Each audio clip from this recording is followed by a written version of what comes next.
माननीय सदस्य, माननीय अध्यक्ष,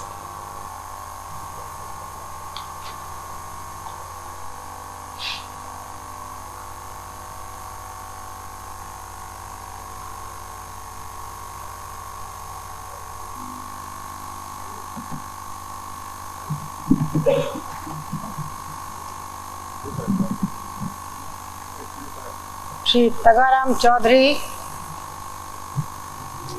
प्रश्न संख्या 154। माननीय अध्यक्ष महोदय, खंड 1 जिला चिकित्सालय बाड़मेर में चिकित्सकों के स्वीकृत एवं रिक्त पदों का में रिक्त अवधि विवरण परिशिष्ट आप पर उपलब्ध है। सीधी भर्ती के चिकित्सा अधिकारियों के रिक्त पदों का राजस्थान लोक सेवा आयोग से भरने की कार्यवाही प्रक्रियाधीन है। कनिष्ठ विशेषज्ञ एवं वरिष्ठ चिकित्सा अधिकारी के रिक्त पदों को विभागीय पदोन्नति समिति की बैठक में आयोजित होने के उपरांत भरा जाना संभव हो सकेगा। खंड 2, जी हाँ, विधानसभा क्षेत्र बाड़मेर में जनगणना 2001 की जनसंख्या से के क्रम में निर्धारित नॉर्म के अनुसार पंचायत समिति बाड़मेर एवं बायतू में क्रम से 8 एवं 15 उपकेंद्र कम हैं। आगामी वित्तीय वर्षों में राज्य योजना अंतर्गत उप स्वास्थ्य केंद्र खोलने हेतु समुचित वित्तीय प्रावधान उपलब्ध होने पर विधानसभा क्षेत्र बाड़मेर में उप स्वास्थ्य केंद्र खोला जाना संभव हो सकेगा। माननीय अध्यक्ष महोदय, मैंने पहले भी यही जानना चाहा कि बहुत लंबे समय से बाड़मेर के मुख्य चिकित्सालय में अनेकों पद रिक्त पड़े हैं और परिशिष्ट ये बताता है कि पद रिक्त है। और मैं आपके माध्यम से निवेदन करना चाहूँगा मंत्री महोदय से कि मलेरिया मेरे क्षेत्र में और विशेष तौर से बाड़मेर पूरे जिले में भी कई वर्षों से घर किया हुआ है, उनको मद्देनजर रखते हुए मुख्य चिकित्सालय के पदों को भरना बहुत ही आवश्यक है। शीघ्र भरने के लिए मेरा निवेदन है। दूसरा मेरा निवेदन है कि महिला चिकित्सकों के बारे में कई दिनों से महिला चिकित्सकों की अत्यंत कमी रही है और महिला चिकित्सक के बगैर तो जापावड़ा या बच्चों के जन्म के बारे में जो भी महिलाओं को दिक्कत आती है वो बहुत ही आवश्यक बात है। तो मैं यही मांग करता हूं कि महिला चिकित्सक तो आप कहीं न कहीं से जल्दी भिजवाएं। दूसरा है उपस्वास्थ्य केंद्रों की कमी। आपने दर्शाया है कि वित्तीय प्रावधान होने पर लगाए जाएंगे। उसमें मेरी मांग है कि अभी मांगे पारित तो हुई नहीं है, होना शेष है। उसमें बाड़मेर को प्राथमिकता दिला करके उपस्वास्थ्य केंद्र दिलाए जाएं, जिससे वहाँ की जनता को लाभ मिलेगा। धन्यवाद। अध्यक्ष महोदय, रिक्त पदों की भर्ती के लिए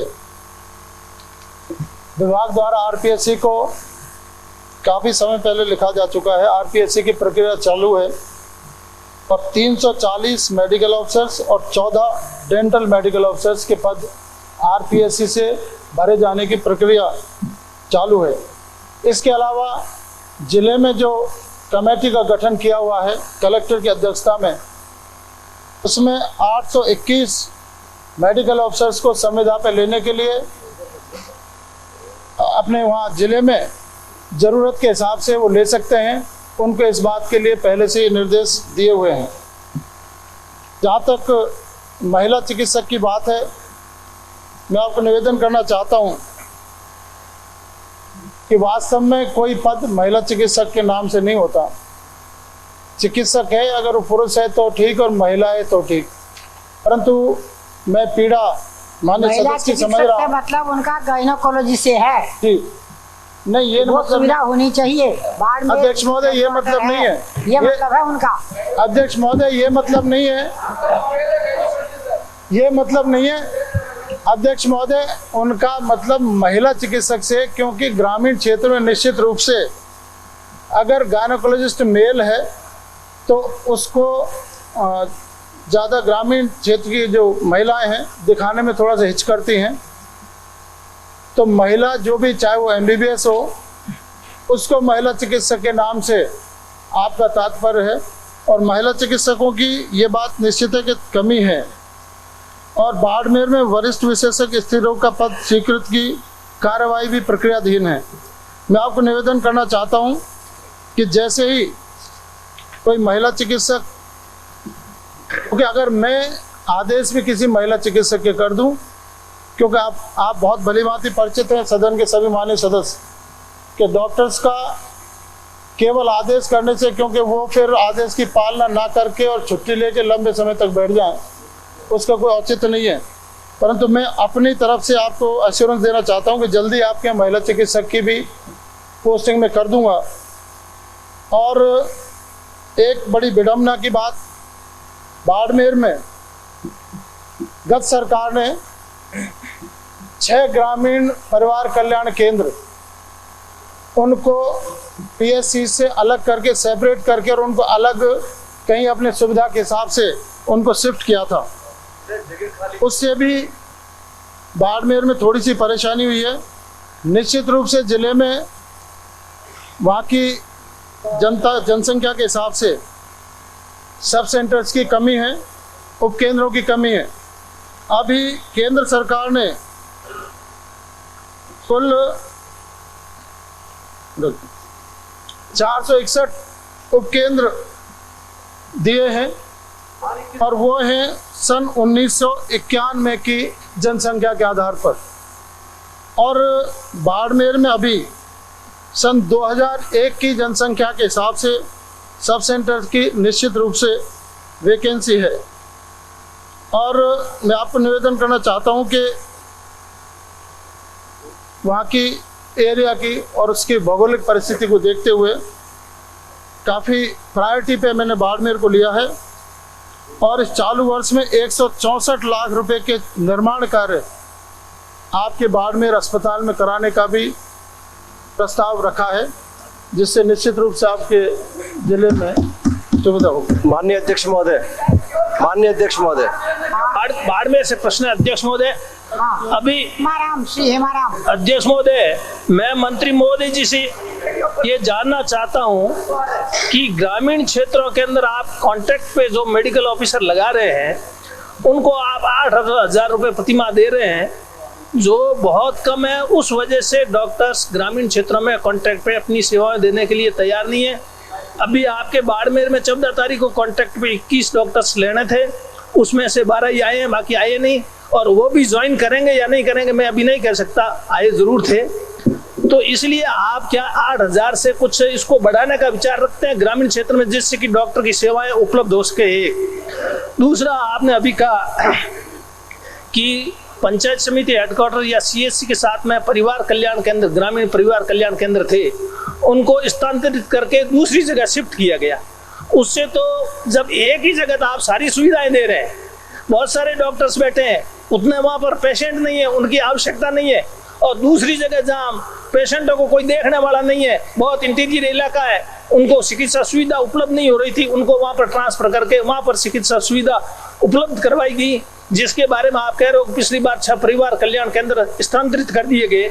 मैं समझता हूँ ये अच्छा हुआ, और आपको बुरा लगे भले आप सारे कैंसिल कर दें, लेकिन बाद में जिले में ये प्रश्न पूछें आप प्रश्नों के। नहीं, मंत्री जी ने कहा, अभी मंत्री जी ने कहा 6 जो स्थानांतरित किया है ना, आप क्या सोच रहे हैं? आप उनको निरस्त करने का विचार रखते हैं या उनको वैसे ही रखना चाहते हैं? आपको बुरा लगा है तो आप बता दें आप क्या करने जा रहे हैं। माननीय अध्यक्ष मैं महोदय, माननीय सदस्य, श्री वीरेंद्र बेनीवाल। अभी माननीय सदस्य ने जो बात मैंने कहा था, अपनी उस सरकार में जनता की सुविधा के हिसाब से नहीं बल्कि अपनी सुविधा के हिसाब से सेपरेशन और उनका जो शिफ्टिंग किया गया है, अभी इस मामले की जानकारी मैं करवा रहा हूं। अगर जनता को इससे कोई सुविधा है मंत्री जी खड़े हैं, तो हमें कोई आपत्ति नहीं है। बैठे जब अगर जनता को सुविधा नहीं है तो निश्चित रूप से इनको वापस जनता की सुविधा के हिसाब से इनका परिवर्तन किया जाएगा। माननीय अध्यक्ष महोदय, इसका मतलब ये पिछली सरकार ने जो भी काम किए वो सब अपनी सुविधा के लिए कि जनता की सुविधा के लिए कुछ नहीं किया। इस प्रकार का आप आरोप लगा रहे हो कि अपनी सुविधा, इसलिए आप उनको निरस्त कर दोगे। फिर तो आप पिछले 5 सालों में जो भी काम हुए हैं, चाहे स्कूलें खुली है, चाहे परिवार कल्याण केंद्र हुए हैं, चाहे दूसरे 190 एडिशनल ANM लगाई, उन सबको आप निरस्त कर दो सारे। इस प्रकार से चिकित्सा विभाग की बात कर रहा हूँ। ये जो आरोप लगा रहे हो ना मंत्री जी, आप तो अभी आए हो, ये आपके विधान में जो पिछली बार विधानसभा में मेंबर थे, पिछली बार आप 1 मिनट बिराजी, पिछली बार आपके विधानसभा में माननीय अध्यक्ष महोदय, आपके पिछली बार विधानसभा में जो भी उत्तर अध्यक्ष महोदय नहीं है, ये आपको जो इंफॉर्मेशन शीट अध्यक्ष महोदय, कीजिए। ये कौन सी माननीय सदस्य, अध्यक्ष महोदय, आपके विधानसभा में पिछली बार जितने भी विधानसभा के सदस्य थे, अगर वो कह दे कि मैंने अगर कोई भी मेरे हिसाब से काम किया और इनकी एक भी बात नहीं सुनी हो, इन्होंने जो भी काम कहा है सबका काम किया, एक का भी तनिक भी ये मेडिकल डिमांड पे बोल देना, वो भी छोड़िए। अध्यक्ष महोदय, आपके भंवरलाल जी शर्मा जिनके यहाँ ये डिमांड से बोलना, जिसको अधिकारियों ने दूसरी जगह शिफ्ट ये डिमांड से बोलना सर, बहुत बड़ा घपला था और मैंने उसको अध्यक्ष महोदय, मेरा प्रश्न, को सेक्रेटरी के आदेश को निरस्त माननीय किया। सदस्य, आप इस प्रकार के आरोप लगाते हो, ये सारा डिमांड से बोलिए। तो मुझे पता होती, मैं ऐसा पहला व्यक्ति हूँ, हमेशा जनता के हित को सर्वोपरि समझता हूँ। आप इस प्रकार के व्यक्तिगत आरोप लगाते हो, आपको चाहिए। मेरे वहां पर एक डॉक्टर जिसने परिवार पिछले लगातार 5 सालों से वो इनाम प्राप्त कर रहा है।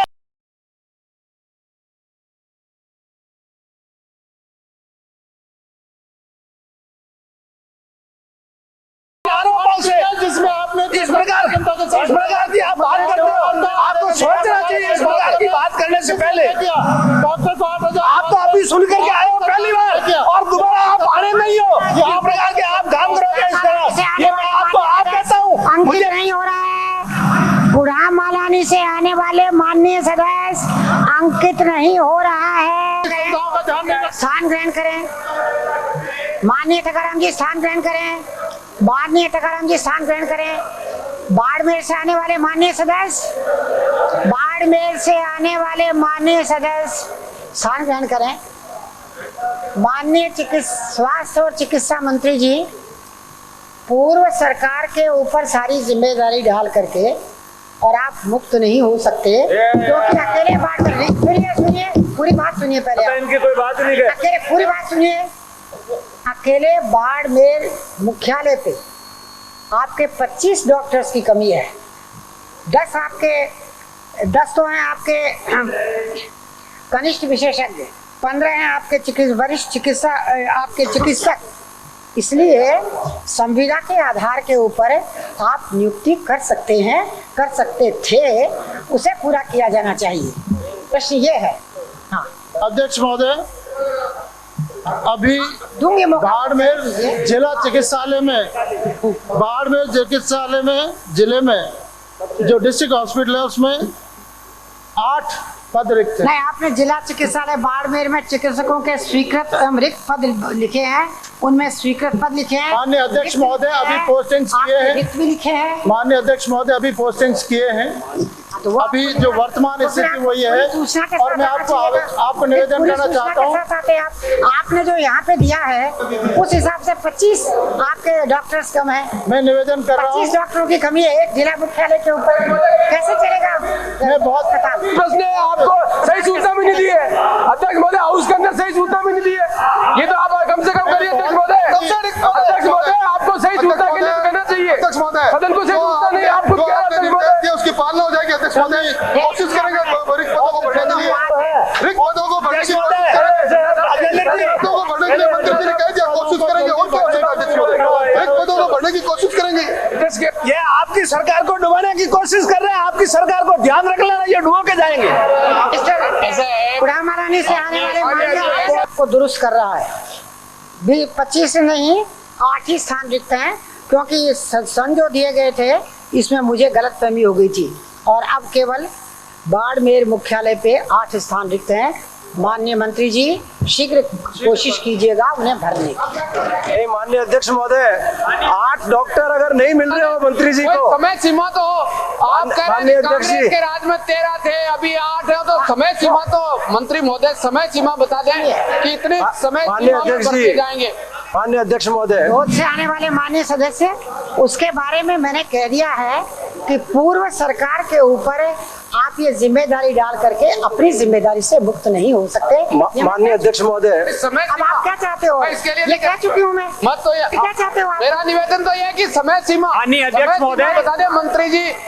मैंने कहा 20 दिन का, क्योंकि मलेरिया का सबसे बड़ा के आधार वही प्रकोप है बाड़मेर और जैसलमेर में। संविदा के आधार पे नियुक्ति दी जा सकती है। माननीय अध्यक्ष महोदय, कर लीजिएगा। माननीय अध्यक्ष महोदय, किसी से सिलेक्शन नहीं होता है संविदा के आधार। माननीय अध्यक्ष महोदय, तो आई डोंट माननीय अध्यक्ष महोदय, मेरा निवेदन है कि माननीय अध्यक्ष महोदय, माननीय अध्यक्ष महोदय, मेरा निवेदन है कि मंत्री महोदय ने जैसा अभी फरमाया, अलाउ नहीं करूंगी। मैडम आपकी इजाजत से मैं खड़ा हुआ हूँ, आपने मुझे इजाजत दी। 155 आपकी इजाजत से मैं खड़ा हुआ हूँ। प्रश्न संख्या 155। अध्यक्ष महोदय, आपने मुझे इजाजत दी थी। माननीय अध्यक्ष महोदय, रणकपुर स्थित जैन मंदिर एवं सूर्य मंदिर जिला पाली के प्रमुख पर्यटक स्थल हैं। पर्यटन महत्व के अन्य स्थल मीराबाई की जन्मस्थली ग्राम कुड़की, नाडोल, मकर मंडी माता, परशुराम महादेव, मुच्छाला महादेव, जवाई बांध, नारलाई, हस्तिकुंडी, हथुंडी एवं राजकीय बांगड़ पुरातत्व संग्रहालय पाली हैं। खंड 2 पर्यटकों की सुविधा को ध्यान में रखते हुए पाली, रणकपुर एवं बर में क्रमशः पनिहारिन व शिल्पी होटल व मोटल बर राजस्थान पर्यटक विकास निगम द्वारा निर्मित कराए गए हैं। इसके अतिरिक्त सूर्य मंदिर रणकपुर पाली के संरक्षण कार्य पर रुपए 2 लाख व मीरा की जन्म स्थली कुड़की गांव में रुपए 9.08 लाख के विकास कार्य किए गए हैं। चूंकि पाली जिले का प्रमुख पर्यटक स्थल रणकपुर ही है, अतः पाली जिले में पर्यटक आगमन हेतु पर्यटन विकास द्वारा रणकपुर की ही पर्यटक सांख्यिकी एकत्र की जाती है। गत 4 वर्षों की रणकपुर की पर्यटक सांख्यिकी नियमानुसार है। वर्ष 2000 में 56,949 और विदेशी थे 23,816। 2001 में देसी थे 61,535, विदेशी 24,144। 2002 में 2,44,436 देसी, 13,256 विदेशी। 2003 में 1,75,811 देसी, 10,261 विदेशी। मई 2004 तक 92,916 देसी, 7,530 विदेशी। कुल संख्या विदेशी 6,31,647, देसी विदेशी 79,000 और 79,047। खंड 3 पर्यटकों की संख्या में वृद्धि करने के उद्देश्य से राष्ट्रीय व अंतर्राष्ट्रीय स्तर पर व्यापक प्रचार प्रसार किए जाएंगे। इस क्रम में पाली जिले के सुप्रसिद्ध रणकपुर जैन मंदिरों को भी प्रचालित किया जाएगा। पाली जिले के पर्यटक स्थलों की सुंदरता बढ़ाने हेतु इस वर्ष कोई प्रस्ताव विचाराधीन नहीं है। माननीय अध्यक्ष महोदय, माननीय अध्यक्ष महोदय, एक मिनट। माननीय अध्यक्ष महोदय, मैं मंत्री जी से ये पूछना चाहता हूँ कि आपने देखा होगा वर्षवार आपने सूची दी है, वर्षवार जो सूची दी है इसमें रणकपुर के मतलब विदेशी पर्यटकों में हर साल की कमी आ रही है और अपने देशी पर्यटकों भी इस साल की कमी आई। और जब 2004 की संख्या का पर्यटकों की संख्या देखी जाए तो मैं समझता हूँ कि पिछले 2-3 साल की सबसे ज़्यादा संख्या पर्यटकों की 2004 में रही है।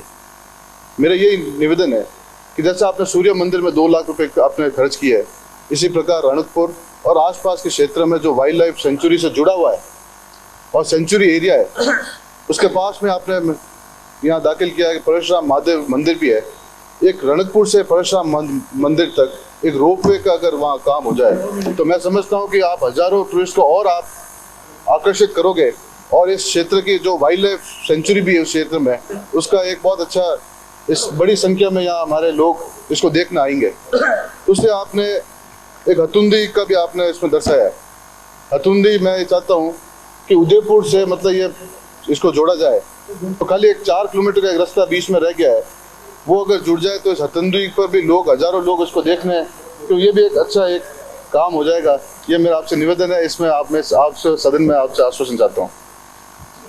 माननीय अध्यक्ष महोदय, जो इन्होंने देसी पर्यटकों की संख्या का यहाँ बताया है, 2003 में देसी पर्यटक संख्या 1,75,811 था और हमने जो इनको मई तक की खाली देसी पर्यटकों की संख्या बताई है, मई 2004, तो वो अभी पूरा अपने साल बाकी है, तो इसमें कोई गिरावट आने की कहीं पे भी कोई संभावना नहीं है। मैं उम्मीद करती हूँ कि इससे भी कहीं ज़्यादा पर्यटक आएंगे। माननीय अध्यक्ष महोदय, जहाँ तक रोपवे का सवाल था, रोपवे हमारे गवर्नमेंट की उसमें कहीं नहीं आता है। इसके लिए आप अपने कलेक्टर महोदय से प्राइवेटली आप इसकी वो ले सकते हैं और आप उनके निवेदन करके आप उसको अपने स्तर पे उसके लिए आप परमिशन ले सकते हैं। माननीय अध्यक्ष महोदय, राणकपुर में माननीय अध्यक्ष महोदय, श्री मोहम्मद माहिर आजाद। माननीय अध्यक्ष महोदय, मैं उस इलाके का हूँ, एक सवाल तो पूछने दीजिए, एक भी पूरा प्रश्न नहीं। पाली के कहाँ? आप तो सिरोही के हैं। आप कहाँ पाली के हैं? मैं आप सिरोही के हैं। आप बिल्कुल एडजॉइनिंग है मेरा माननीय अध्यक्ष महोदय, सिरोही के हैं। और मैं बिल्कुल रिलेवेंट क्वेश्चन पूछ रहा हूँ माननीय अध्यक्ष महोदय। माननीय अध्यक्ष महोदय, एक पूरा प्रश्न के लिए आप अलाउ कीजिए। अच्छा, बोल पूछ। माननीय अध्यक्ष महोदय, मैं आपके माध्यम से माननीय मंत्री जी से ये जानना चाहता हूँ कि राणकपुर प्रसिद्ध जैन मंदिर की वजह से पर्यटन से भी जुड़ा हुआ है, लेकिन वहाँ मांसाहार की गतिविधियां बढ़ने से सारे धर्मावलंबियों में भारी चिंता है और राज्य सरकार के माध्यम से पाली के जिला कलेक्टर को एक प्रस्ताव भेजा गया राणकपुर को अहिंसा क्षेत्र घोषित करने के संबंध में, और सादरी नगर पालिका एवं उस क्षेत्र की पंचायत समिति दोनों ने ही इस संकल्प का अनुमोदन किया कि उसको अहिंसा क्षेत्र घोषित किया जाए। तो मैं आपके माध्यम से ये जानना चाहता हूं कि क्या सरकार राणकपुर क्षेत्र को अहिंसा क्षेत्र घोषित करने का विचार रखती है, और दूसरा, आंध्र प्रदेश में कई धार्मिक स्थानों को होली सिटी घोषित किया गया है, क्या सरकार राणकपुर, पुष्कर, इस तरह के तीर्थ को राजस्थान में भी होली सिटी घोषित करने का विचार रखती है क्या? होली सिटी तो है ही है। ये आपके पहले क्वेश्चन के उसका मैं उत्तर देती हूँ कि हमारे पास अभी कोई भी अगर ऐसी शिकायत आई, हमारे पास मांस वाले जो आप कह रहे हैं दुकान ये जो विकृत कर रहे हैं, दे रहे हैं, उसकी कोई शिकायतें मेरे पास नहीं आई हैं। माननीय अध्यक्ष महोदय, ये प्रस्ताव चल रहा है, राज्य सरकार पाली के जिला कलेक्टर को भेज चुकी है। तो हम इस पे अवश्य पाली के जिला कलेक्टर को राज्य सरकार ये प्रस्ताव भेज चुकी है, तो मेरे और नीचे से नगर पालिका पंचायत समिति, सबसे पहले उस पे आपका मुझे सरकार विचार करेगी। विचार करूंगी। जानकारी नहीं है माननीय सभाध्यक्ष महोदय, तो मिलते ही मैं उस पे विचार करूंगी। मैं ये कह रहा हूँ कि नीचे जिला कलेक्टर इस प्रस्ताव पर अनुमोदन ले चुके हैं और आप कह रहे मेरे पास शिकायत आएगी तो करूंगी। आपको जानकारी नहीं है आपके विभाग में क्या हो रहा है? हम विचार कर रहे हैं, हम ये बोले आपसे हम विचार कर रहे हैं। तो फिर मंत्री जी से क्या चाह रहे हो आप? जब अनुमोदन ले गए तो कलेक्टर से आप ही कहो ना कि क्यों नहीं कार्रवाई हो रही है। नेक्स्ट क्वेश्चन, मोहम्मद माहिर आजाद। माननीय अध्यक्ष महोदय, प्रश्न संख्या 156। मुख्यमंत्री बनने लायक है, हर मामले में यही सवाल है।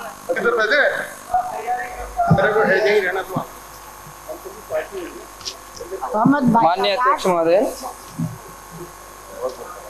जी हाँ, स्वतंत्रता सेनानियों की पेंशन स्वीकृति के लंबित मामलों की स्थिति निम्नानुसार है। बैठक दिनांक 7/5/2002 एवं 3/2/2003 के लंबित प्रकरण कुल 10, बैठक दिनांक 19/4/2001, 7/5/2002 एवं 3/2/2003 में अस्वीकृत प्रकरण जो पुनर्विचार हेतु लंबित हैं 228। तीसरा, दिनांक 3/3/2003 से 28/8/2003 तक प्राप्त नए प्रकरण कुल 50। नंबर 4, दिनांक 28/8/2003 के पश्चात प्राप्त नए प्रकरण कुल 5। कुल 293 मामले अभी हैं जिनके समिति का पुनर्गठन होने के पश्चात निस्तारण करने की आवश्यक कार्रवाई की जाएगी। खंड 2, जी नहीं, राज्य सरकार द्वारा समिति का पुनर्गठन किया जा रहा है। माननीय अध्यक्ष महोदय, आप के माध्यम से माननीय मंत्री जी से मैं निवेदन करना चाहता हूं कि एक तो आपने जो प्रश्न का उत्तर दिया है या अधूरा दिया है, आप मेरे प्रश्न के खंड 2 को देखें। इसमें मैंने आपसे ये पूछा है कि क्या आपने स्वतंत्रता सेनानियों की पेंशन संबंधी प्रकरण सुलझाने और स्वतंत्रता सेनानियों की याद को चिरस्थायी बनाने के लिए और उनके नाम से संस्थाओं और मार्गों का नामकरण करने संबंधी समिति को भंग कर दिया है? आपने इसका जवाब कहीं नहीं दिया कि आपने भंग कर दिया है या नहीं किया है, कब किया है। देख लें आप उत्तर, कहीं दिया है आपने? आप तो कह रहे हैं पुनर्गठन किया जा रहा है। जब भंग ही नहीं किया तो पुनर्गठन काहे का कर रहे हो? ये जवाब आपने इसमें नहीं दिया। दूसरा, मैंने इसमें आपसे पूछा है कि अगर भंग कर दिया गया है और आप पुनर्गठन करने का इरादा रखते हैं तो पुनर्गठन कब तक कर दिया जाएगा? आप तो कह रहे हो राज्य सरकार के पास पुनर्गठन किया जा रहा है। माननीय अध्यक्ष महोदय, ये बड़ा संवेदनशील मामला है कि जिन लोगों ने इस देश को आज़ादी दिलाने के लिए यातनाएं सी, सुन लो, सवाल ही पूछ रहा हूँ, आपको टोकने की जरूरत नहीं है। ये क्या हुआ? ये क्या हुआ? ये क्या हुआ? आपके प्रश्न का जवाब मेरा सवाल पूरा हो जाने दीजिए। माननीय अध्यक्ष महोदय, एक प्रश्न का जवाब अभी मेरा सवाल ही पूरा नहीं हुआ। ये क्या के लिए परेशानी हो गई? मेरा सवाल महोदय एक साथ से आप इसका कारण बता देता हूं। मैंने मेरा सवाल पूछ लेने दीजिए। आपके जो बताया सवाल पूछने की इजाजत है।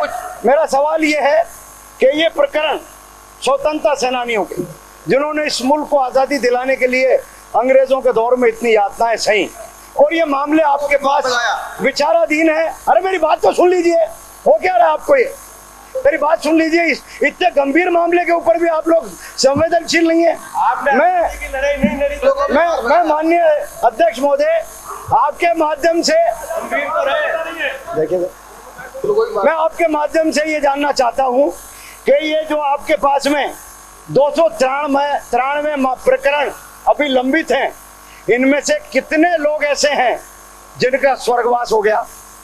जो स्वतंत्रता सेनानी की पेंशन के लिए आपके चक्कर लगा रहे थे, जिनके मामले यहाँ लंबित थे, कृपया ये बताएं कि इनमें से कितने ऐसे हैं जिनका ये प्रकरण लंबित रहते हुए उनका देहांत हो गया? एक तो उनके नाम बताइए, और दूसरा, ये समिति आपने भंग की तो कब की, क्यों की, और इस समिति का पुनर्गठन आप कब तक कर देंगे?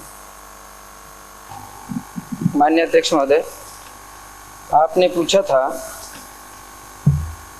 कि समिति का गठन, समिति के गठन में जो पुरानी समिति बनी थी, इसमें से 2 स्वतंत्रता सेनानियों का निधन होने से उस समिति का पुनर्गठन किया जाना प्रस्तावित है और माननीय मुख्यमंत्री महोदय तक वह फैल जा चुकी है। उसका हो जाने के बाद में आपकी जो वेदना है वह हम माननीय सभी सदस्य की भी यह चिंता है। जितना आप सोच रहे हैं उससे भी हम सब विचार कर रहे हैं, और आपने जो पूछा है उसके आधार पर हम ये समिति गठित होने के बाद में तुरंत ही हम उस पर विचार कर लेंगे। दूसरा, आपने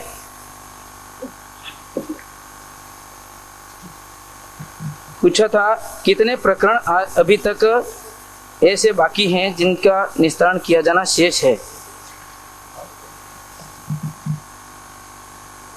वो तो आपने दे दी। मृतक स्वतंत्रता सेनानियों के नाम से राज्य के विभिन्न में से कितनों का स्वर्गवास नहीं आपने दुनिया से चले गए तो पूछा आपने करवा दिया उनको तो। ऐसा है, नहीं है। एक मिनट यार, मैं अपने आप ही पूरी तैयारी के साथ आया हूँ, आप एक मिनट रुको तो सही। अरे मेरे पास आपकी जिलेवार जो लंबित सूची है मुझे मालूम वह है। सूची मेरे पास में उपलब्ध है। ये देखो, एक तो ये चले, एक मंत्री तो ये चले। मृतक को दे दिया ना 293। मृत स्वतंत्रता सेनानियों के नाम से राज्य के विभिन्न जिलों से प्राप्त प्रकरणों के नामों की प्रस्तावित सूची संलग्न है, कुल 70 हैं। और आप चाहो तो मैं नामजद जिलेवार पूछ रहा हूँ अध्यक्ष महोदय, आप सदन को गुमराह मत कीजिए। मेरा स्पेसिफिक प्रश्न ये है कि जो 293 स्वतंत्रता सेनानियों के मामले आपके पास लंबित हैं, इनके इस पेंडेंसी के दौरान कितने लोग स्वर्ग सिधार गए, पहले तो आप उनकी सूची बताइए।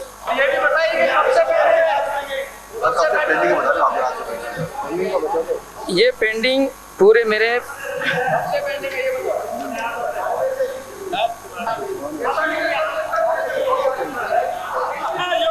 मैंने अभी बताया कि कुल 70 प्रकरण आपके पास में लंबित मैं है। जानकारी दे मैं जानकारी दे सकता हूँ। 99 से लंबित है, और ये जो स्वर्गवासी हो गए वो आपके जमाने में हो गए, जवाब दे रहे हो ये, और आपने कोई कार्रवाई नहीं की। माननीय अध्यक्ष महोदय, क्या जवाब ये जो स्वतंत्रता सेनानियों के प्रकरण नहीं है, ये 99 से लंबित है महोदय। चीफ विप का काम प्रश्न का उत्तर देने का नहीं है। माननीय सदस्य, आप विराजो। मैंने अभी बताया। You are not supposed to reply those. माननीय अध्यक्ष महोदय, कुल मैंने जवाब दे देना। बार-बार ये खड़े होकर के मंत्री का दायरा मैं कर सकता हूँ सहयोग। अशोक एक मिनट, माननीय मुझे अधिकार प्राप्त माननीय है वो। अध्यक्ष जी, आपने बताया पूछा कि आपने पूछा कि समिति भंग की गई, भंग नहीं की गई, मैंने पहले बता चुका हूँ। और अभी जो लंबित प्रकरण हैं 293 मैंने बताया, और उसकी सूची आप मेरे पास में है, तो पूरी जिले वाइज मैं बता देता हूँ। मैं तो उसमें से कितने लोग जो है उनका स्वर्गवास हो गया वो बताइए। जिनका स्वर्गवास हो गया है, इसमें प्रकरण ये समिति गठित होगी, उसमें हम पता करके पूरा आपको बता आप देंगे। अभी कितनी बताइए ना। स्थिति है। नहीं, मैं बताता अभी हूँ। स्थिति माननीय अध्यक्ष महोदय, इनके पास अभी- जानकारी नहीं तो मैं मैं बताता आपसे हूँ। निवेदन करना चाहता हूँ कि प्रकरणी लंबिता जब बैठक है मेरे होगी पास। और उसके बाद ही होगा ना, इसके पहले हम कैसे कर पाएंगे? अभी मंत्री जी वो जवाब दे रहे, जब आप मंत्री बन जाओ जब जवाब दे देना। माननीय अध्यक्ष महोदय, मेरा आपके माध्यम से ये निवेदन है कि स्वतंत्रता संग्राम के सेनानियों जिनको सरकार बहुत सम्मान देना चाहती है, वो अपने प्रकरण के लिए ही वो चक्कर लगा रहे हैं महीनों से। समिति भंग पड़ी है और उसमें से कितने लोग स्वर्ग सिधार गए, आप उनकी सूची बताओ। मैंने बताया ना भी कि समिति गठित होना भी 2 महीने के अंदर अंदर समिति गठित हो समिति जाएगी। तो हो जाएगी। आपके जितने भी आप तो वो ना और उसका बताओ। निदान किया जाएगा। क्या इसमें निदान कई बातें हैं। आपसे जरा चिंता करते हैं। कांग्रेस के राज में जो समिति बनी थी, उस समिति के अंदर वो प्रमाण पत्र दे दिए, लेकिन स्वतंत्रता सेनानियों को प्रमाण पत्र दिया कांग्रेस की सरकार ने। आपसे जरा चिंतित है सरकार। चिंतित होती तो 8 महीने से समिति भंग नहीं करती। एक कांग्रेस के राज में भंग नहीं की गई है। सेना आप को भंग पूछो, आप गलत करें। आपके राज में महिला कांग्रेस के राज में प्रमाण पत्र दे दिए, लेकिन महिलाओं समिति को भंग नहीं हुई है। 2 स्वतंत्रता सेनानी का माननीय अध्यक्ष महोदय, पुनर्गठित माननीय अध्यक्ष महोदय, 2 महीने के अंदर एकदम के बताना। माननीय अध्यक्ष महोदय, माननीय अध्यक्ष महोदय, महोदय जवाब तो दिलवाए। माननीय स्पेसिफिक सवाल पूछा है। माननीय अध्यक्ष महोदय, ये तो आपके समय से लंबित है। 2 स्वतंत्रता सेना के निधन माननीय अध्यक्ष महोदय, मेरा निवेदन यह है नहीं हो पाए कि जिन स्वतंत्रता सेनानियों की पेंशन पूर्व सरकार ने पास कर दी, उन्हें क्यों रोकी हुई है? माननीय अध्यक्ष महोदय, बात नहीं है, लेकिन जब भाई साहब, हो जाएगी 2 महीने के अंदर। माननीय अध्यक्ष महोदय, अध्यक्ष महोदय, माननीय अध्यक्ष महोदय, मेरा एक प्रश्न है। मंत्रियों का प्रबंधन नहीं करवाया। माननीय अध्यक्ष महोदय, का प्रबंधन करवाइए। नहीं नहीं, विधानसभा में आपने माननीय अध्यक्ष महोदय, प्रबंधन मंत्री जवाब दे पाएंगे, नहीं तो सबको एक साथ खड़ा होना पड़ता है। विभाग का जवाब संभालना पड़ता है। ये व्यवस्था है। माननीय अध्यक्ष महोदय, दूसरे कैबिनेट के आदमी कैसे खड़े माननीय अध्यक्ष महोदय, जवाब सवाल करते हैं। माननीय अध्यक्ष महोदय, पूरा का पूरा मंत्रिमंडल इस प्रश्न का जवाब देने में असमर्थ है। माननीय अध्यक्ष महोदय, नहीं तो मैं जवाब देने में क्या माननीय मेरे पास उपलब्ध माननीय अध्यक्ष महोदय, माननीय सदस्यगण, माननीय अध्यक्ष महोदय, माननीय सदस्यगण, माननीय सदस्यगण, मिस्टर अशोक बैरवा, हर बात पे उठना आवश्यक नहीं है। कृपया स्थान ग्रहण कर लें, कृपया स्थान ग्रहण कर लें, स्थान ग्रहण करें। एक सेकंड मैं कह दूं, उनके पास जितनी सूची थी, जितनी सूचना थी, वो मंत्री जी ने दे दी।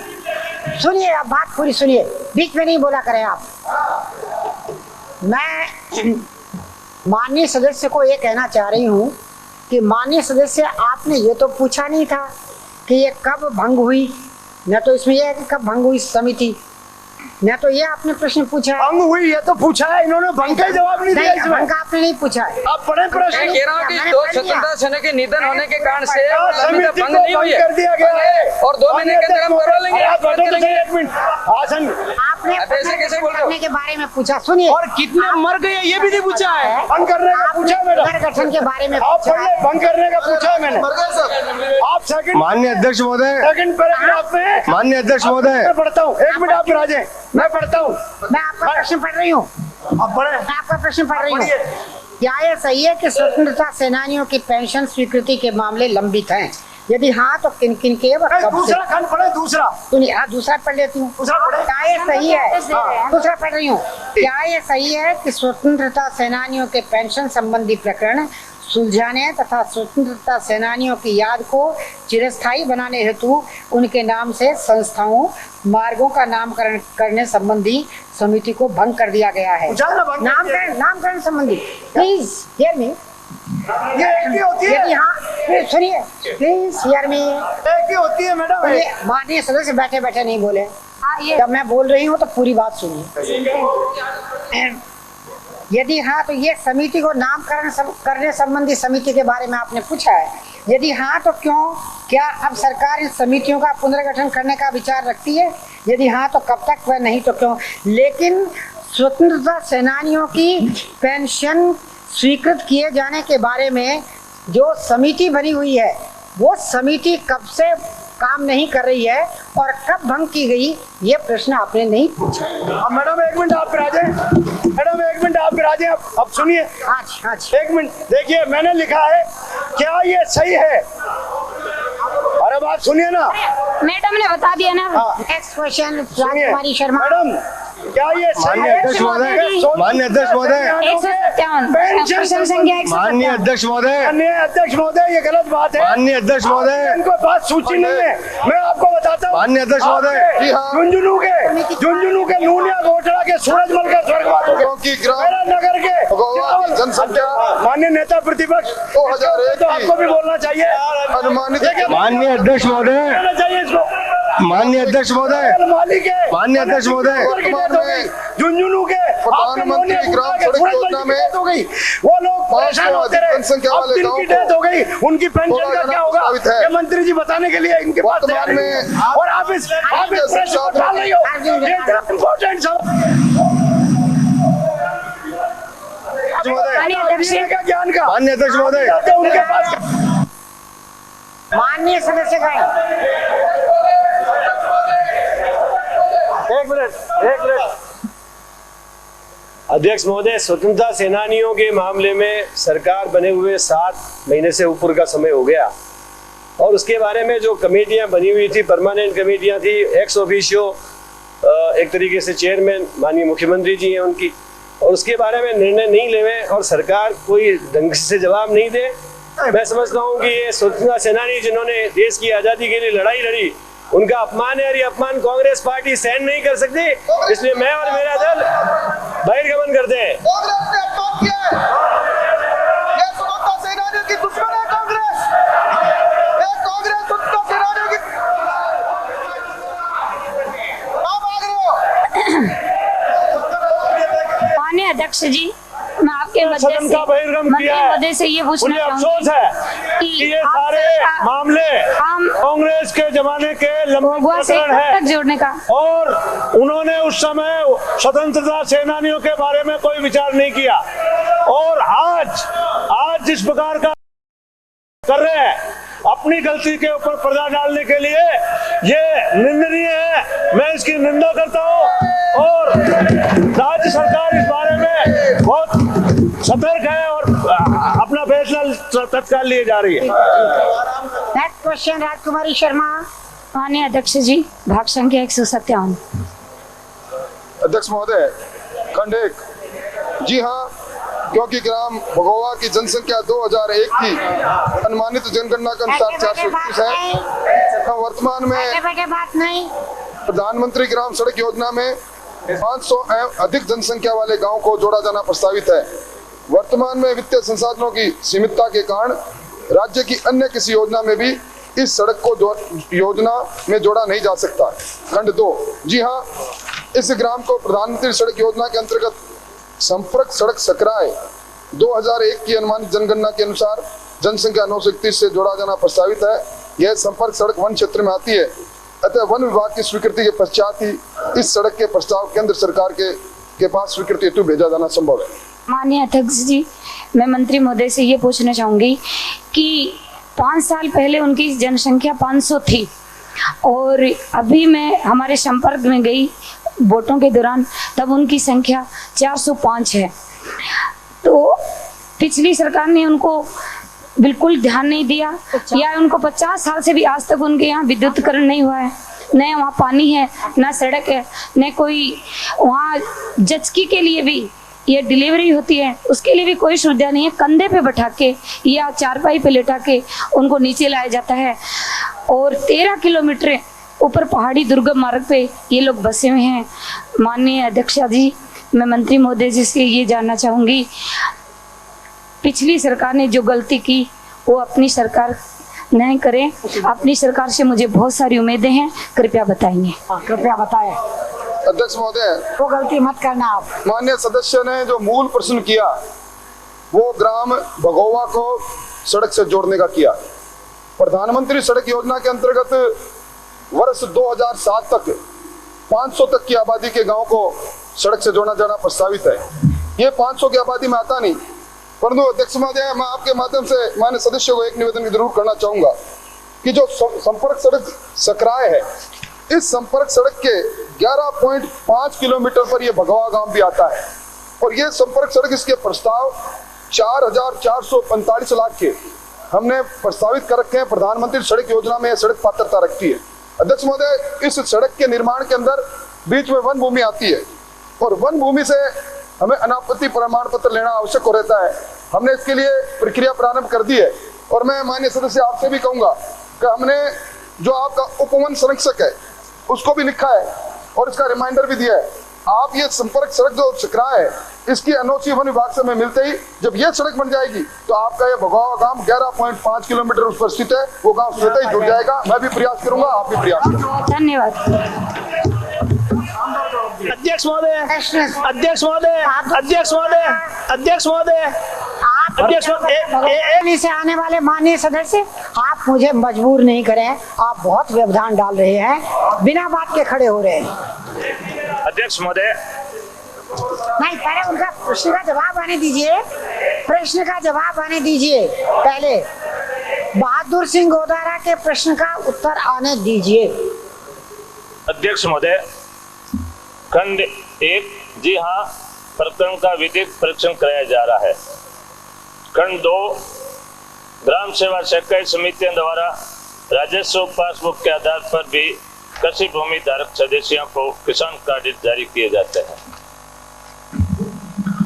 माननीय अध्यक्ष महोदय, एक तो मंत्री जी से मैं ये क्लेरिफिकेशन चाहूँगा कि ये आप कब तक कंप्लीट करवा देंगे, और दूसरा मेरा प्रश्न ये है कि ग्राम सेवा सहकारी समितियाँ काश्तकारों को ज़मीन की कीमत के हिसाब से कोई ऋण क्रेडिट कार्ड जारी नहीं करती और केवल नाम मात्र का ऋण जारी करती हैं। नाम मात्र के क्रेडिट कार्ड जारी किए गए हैं और इसके अलावा भी कुछ काश्तकारों के पिछले अकाल की वजह से पैसे नहीं दिए गए, उन काश्तकारों के क्रेडिट कार्ड बने भी नहीं हैं। तो मेरा कहने का मतलब ये है कि किसान की इस पासबुक को अथॉरिटेटिव डॉक्यूमेंट बनाया जाए काश्तकार जब क्रेडिट कार्ड बनाने के लिए जाता है तो उससे अनेकों प्रकार के डॉक्यूमेंट मांगे जाते हैं। प्रश्न पूछे आप। और पूछिए। तो मेरा आपसे यही निवेदन है कि क्या आप ये भी सोचते हैं कि किसान को उसकी जमीन की कीमत के आधार पर, अगर उसकी जमीन की कीमत 1 बीघा की 20,000 है, 50,000 है या 1 लाख है, उसके 50% तक क्रेडिट देने का इरादा रखते हैं या नहीं? ये अलग प्रश्न। आपके माध्यम से मेरा निवेदन इसी प्रश्न के संदर्भ में ये मंत्री महोदय से है कि किसान बैंक जो है उसकी कीमत जिस प्रकार से तहसीलदार और कलेक्टर जमीन की कीमत आंक करके देते हैं उसके मुताबिक बैंक नहीं दे रहे। 8 लाख रुपए की जमीन अगर कोई है तो केवल बैंक 1500 रुपए बीघा के हिसाब से उस काश्तकार को क्रेडिट कार्ड बना के दे रहे। अगर 10 बीघा जमीन है तो उसको 15,000 रुपए भी वो नहीं दे रहे। ऐसी स्थिति में क्या माननीय मंत्री महोदय इसमें कोई डायरेक्शन देना चाहेंगे कि सरकार में जमीन की कीमत के मुताबिक उस काश्तकार को, जैसे 8 लाख की जमीन अगर कलेक्टर और तहसीलदार तय कर रहे हैं तो क्या 4 लाख, 3 लाख, 2 लाख, 1 लाख 50,000 रुपए उसको जो ना क्रेडिट कार्ड मिलेगा?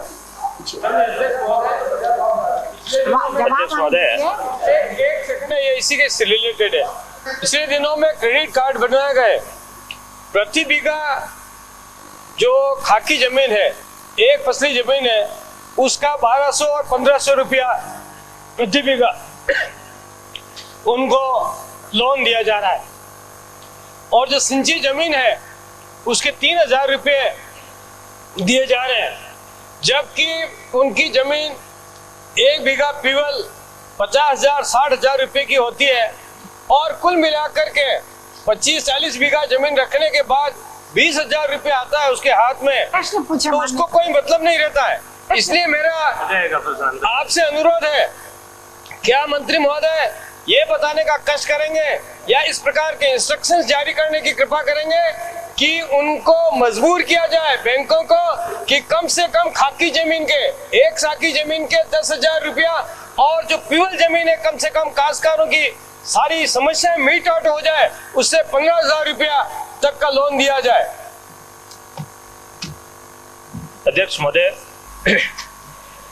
जैसा कि प्रश्नकर्ता ने पूछा है कि पासबुक को आप अधिकृत दस्तावेज मानते हैं नहीं मानते, तो ये तो 1983 के अंदर राजस्थान पासबुक कृषि जोत अधिनियम 83 का जो बना था, उसके अंदर काश्तकारों को जो भूमिदारी है, उन भूमिदारियों की अपनी जमीन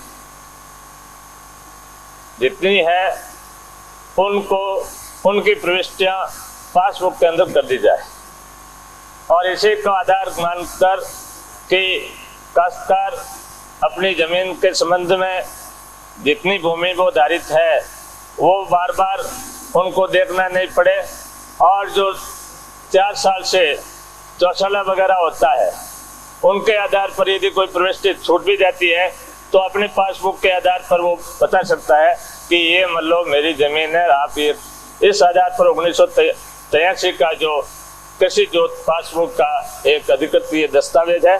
और उसके संबंध में दूसरी बात जो आपने पूछा, क्या इस दस्तावेज के आधार पर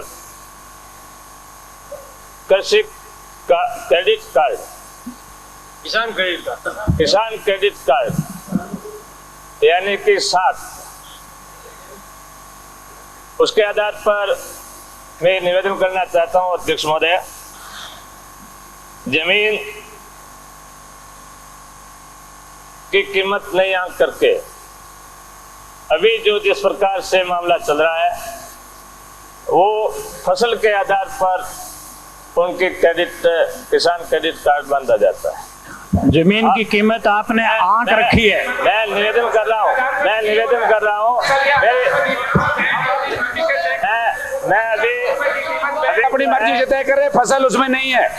मैं जो जिसमें जिस भूमि में 50,000 रुपए 1 लाख रुपए की फसल पैदा हो रही है उसमें भी 1,500 रुपए का कीमत आंक रहे हैं वो।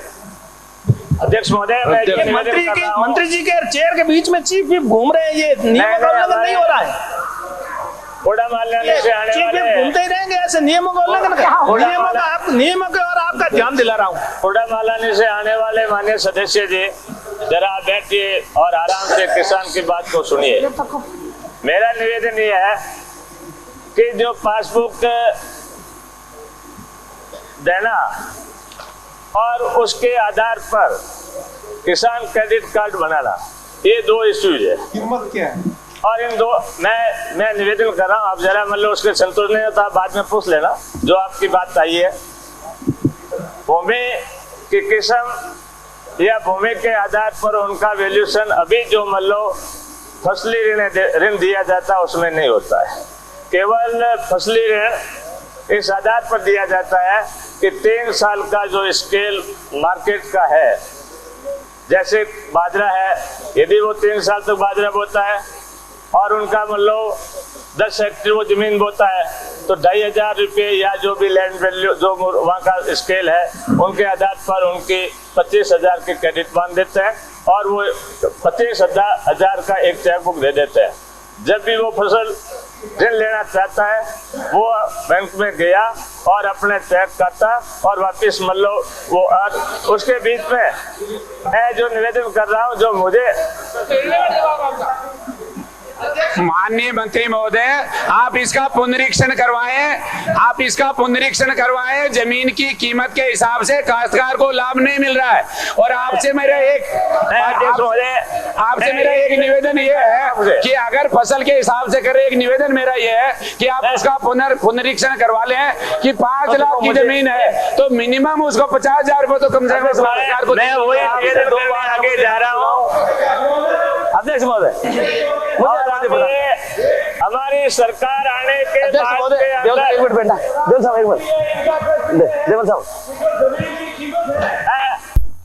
सब काम हो चुके, टेंडर हो गया, आपने टेंडर को फाइल कर दिया। मंत्री महोदय है, ये जनहित का मामला है पूरे के टोंक जिले का।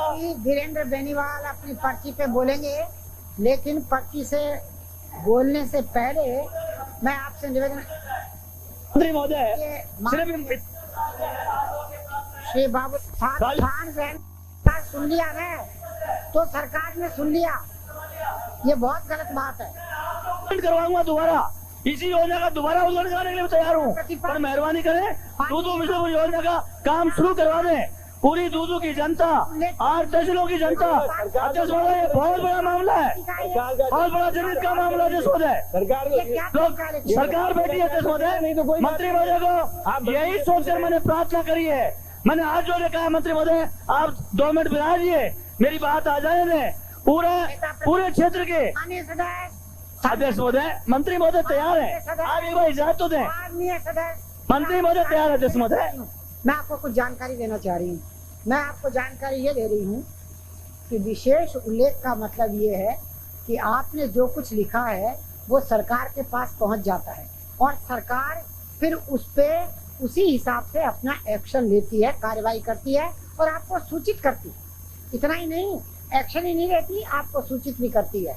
इसलिए विशेष उल्लेख के जरिए अपनी बात समाप्त करने के बाद आपको कुछ और बोलने का अधिकार नहीं रहता। आपका हुक्म सिर मात्र अध्यक्ष महोदय। मंत्री महोदय तैयार है, खाली मंत्री महोदय में 1 मिनट, पूरे 2-3 जिलों के जनता आसन पाँव पर है, आसन पाँव पर। माननीय सदस्य आप क्या करें, आप तो लोकसभा में रह के आए, आसन पाँव पर है, आसन पाँव पर, आसन पाँव पर, आसन पाँव पर, आसन पाँव पर। कुछ नहीं सुनूंगी, आसन पाँव पर है, कुछ नहीं सुनूंगी। I am not going to hear, कुछ नहीं लिखना, जरूरी नहीं है। मंत्री का आपके 295 पे बोलना आवश्यक नहीं है। मैंने आपसे, आप बोलना चाहें तो बोले, कोई आवश्यक नहीं है कि बोले।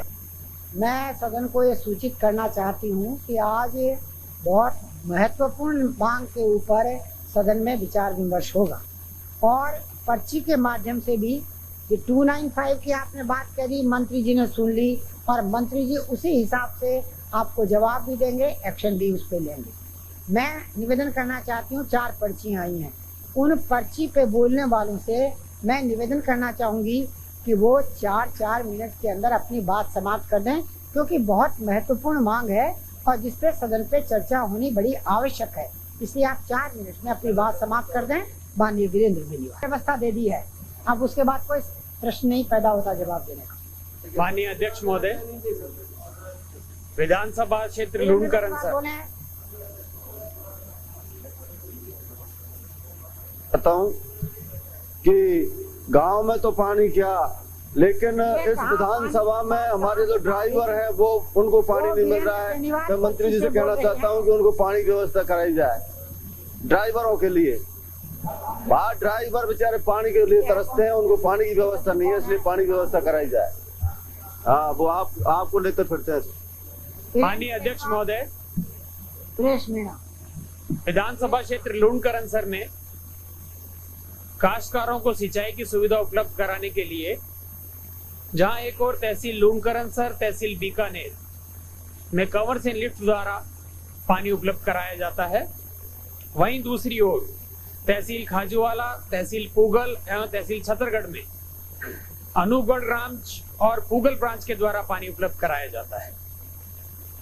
लेकिन माननीय अध्यक्ष महोदय, पिछले काफी समय से क्योंकि ये नहरें और इनके माइनर मिट्टी को काट करके बनाए गए हैं, यहाँ पर रेत हर समय आने के कारण ये नहरें अवरुद्ध रहती हैं और न सिर्फ सिंचाई बल्कि लोगों को पेयजल का भी एकमात्र स्रोत ये नहरें हैं और उनको पीने को पानी भी नहीं मिल पाता है। समय समय पर इसके बारे में अनेकों बार किसानों द्वारा धरने दिए गए, ज्ञापन दिए गए और मांग उठाई गई, लेकिन इसका आज दिन तक उचित समाधान नहीं हुआ है। मुख्य रूप से खाजूवाला और पूगल के इलाके की केजेडी और केवाईडी नहर की टेल पर काश्तकार हर समय पानी की पीड़ा झेल रहे हैं और इसका समाधान नहीं किया जा रहा है। वहीं इससे अलग हट करके गत विधानसभा चुनाव के समय मुख्य नहर टूटने के कारण चक 1 जीएसएम के काश्तकार जो कि डूब में आ गए थे, उनको भी सिंचाई की सुविधा से आज दिन तक वंचित होना पड़ रहा है, जबकि राज्य सरकार को सत्ता में आए आज 7.5 माह से ज्यादा समय बीत चुका है।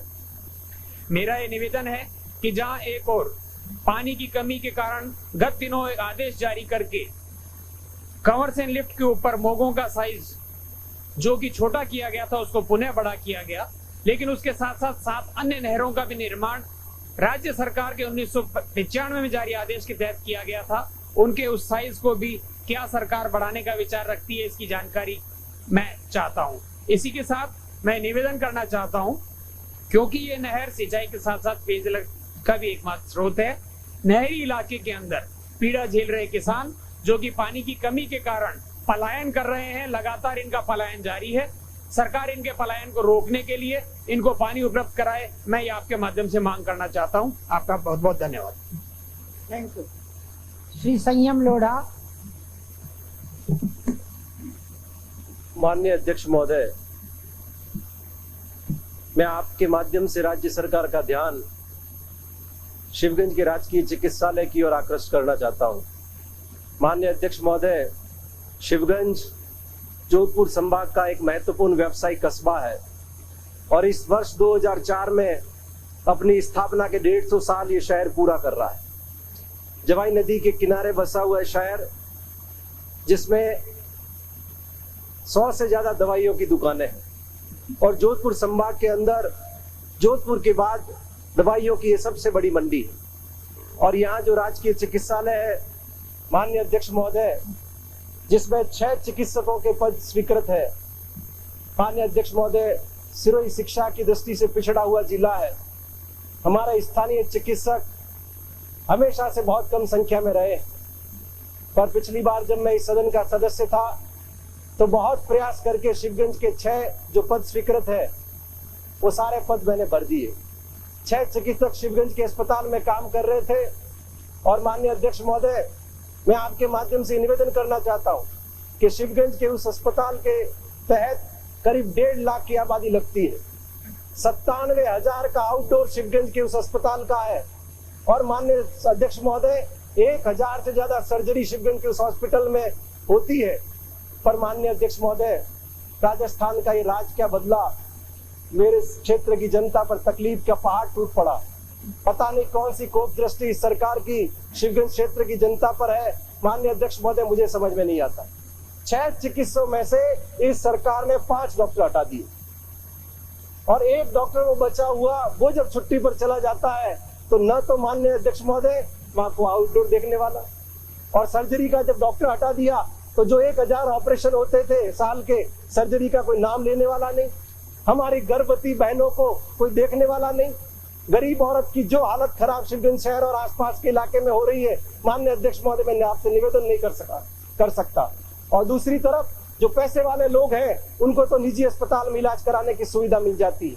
मैं आपके माध्यम से राज्य सरकार का ध्यान आकृष्ट करना चाहता हूं कि ऐसा क्षेत्र, ऐसा जमा हुआ अस्पताल जो राज्य सरकार की सुविधाओं के माध्यम से लोगों को लाभान्वित करता था, माननीय अध्यक्ष महोदय, लाखों रुपए शिवगंज के दानदाताओं ने लगाकर वहां पर अस्पताल बनाया, एक सुंदर भवन का निर्माण किया है। लेकिन आज उसमें वो सुंदर भवन तो है माननीय अध्यक्ष महोदय, आत्मा नहीं। शिवगंज के अस्पताल को इस सरकार ने एक आत्मा विहीन भवन के रूप में बदल दिया है। माननीय अध्यक्ष महोदय, अभी एक सप्ताह पूर्व माननीय चिकित्सा मंत्री जी से मैं व्यक्तिगत रूप से मिला। क्या आपने शिवगंज के अस्पताल के 5 डॉक्टर हटा दिए और बदले में 1 डॉक्टर आपने लगाया है, लेकिन वो भी जो 2 दिन पहले परसों लिस्ट जारी की उसमें उस डॉक्टर अजय सिंह का भी ट्रांसफर शिवगंज किया हुआ कैंसिल करके उसको वापस अजमेर कर दिया। माननीय अध्यक्ष महोदय, डॉक्टर अपनी मर्जी से स्थानांतरण करवा के गए हैं या यूं ही कर दिया गया? उन्होंने, सरकार ने किसी, माननीय अध्यक्ष महोदय, आपने एक बिल्कुल वाजिब बात पूछी है, दूसरे क्षेत्र के किसी माननीय सदस्य ने उन चिकित्सकों की मांग की, वो चिकित्सक जाना नहीं चाहते थे, लेकिन अब जबरदस्ती उनको वहां से अपने ज्वाइन करवाने की कोशिश कर रहे हैं। तो न तो शिवगंज के अस्पताल को सुविधा प्राप्त हो रही है, न जिन जगह पर लगाया गया वहां सुविधा प्राप्त हो रही है, और वो अस्पताल खाली पड़े हुए। मैं आपके माध्यम से राज्य सरकार का ध्यान आकृष्ट करना चाहता हूं कि आपको राज दिया है, गांव और गरीब के लोगों की सेवा करने के लिए दिया है, लोगों को बेहतर सुविधाएं प्रदान करने के लिए दिया है। सिर्फ इसलिए नहीं कि किसी इलाके के लोगों ने विरोधी पार्टी के आदमी को जिता दिया तो वहां से डॉक्टरों की आप पूरी हॉस्पिटल खाली कर दे। माननीय अध्यक्ष महोदय, मैं आपके माध्यम से सरकार से मांग करता हूं और आपसे निवेदन करता हूं कि यहाँ पर चिकित्सा राज्य मंत्री जी विराजमान है, आप उन्हें निर्देश प्रदान करें कि वो शिवगंज के अस्पताल में जो डॉक्टर हटाए गए हैं या तो उनको वापस लगाए और अथवा दूसरे डॉक्टरों की नियुक्ति शिवगंज के अस्पताल में कर देंगे। Thank you. माननीय अध्यक्ष महोदय, जवाब दिलाइए चिकित्सा मंत्री। पर्ची पे जवाब तो माननीय अध्यक्ष महोदय, एक बहुत महत्वपूर्ण मामला है और आप खुद समझती है, आप इस बात को भली भांति समझती है कि जिस क्षेत्र के मंत्री जी तो है नहीं यहाँ, जिस क्षेत्र के कहाँ बैठे, जिस क्षेत्र के लोगों की ये हालत की जा रही है, उस क्षेत्र के जनप्रतिनिधि की क्या स्थिति होगी, आप भली भांति माननीय अध्यक्ष महोदय समझ सकती है। कोई भी संवेदनशील सरकार होती है, वो सदन में जो कुछ कहा जाता है, खास तौर से ऐसी जन समस्याओं के प्रति वो जरूर उन्हें कॉग्निजेंस लेना चाहिए। माननीय अध्यक्ष महोदय, मैंने 7 दिन पहले चिकित्सा मंत्री जी का ध्यान आकृष्ट किया, उसके बाद भी उन्होंने 1 डॉक्टर का ट्रांसफर, 1 डॉक्टर लगाया हुआ हटा दिया, वापस अजमेर लगा दिया। ये कितने संवेदनशील है आप देख लीजिए। पर कांग्रेस और निश्चित तौर से सरकार कॉग्निजेंस लेगी।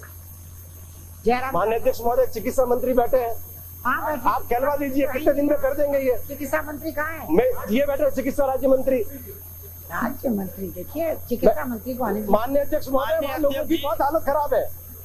जयराम जाटव, माननीय अध्यक्ष महोदय, पर्ची के ऊपर माननीय सदस्य, पर्ची के ऊपर इस प्रकार से कभी भी अपनी तरफ से माननीय अध्यक्ष महोदय, क्या इस सरकार में किसी मंत्री में कोई संवेदना नहीं है? शिक्षा के संबंध में आप करना चाहता हूँ मंत्री को जवाब देने के लिए। माननीय अध्यक्ष महोदय, मैं चिकित्सा मंत्री जी से मैं तो धरना देता हूँ।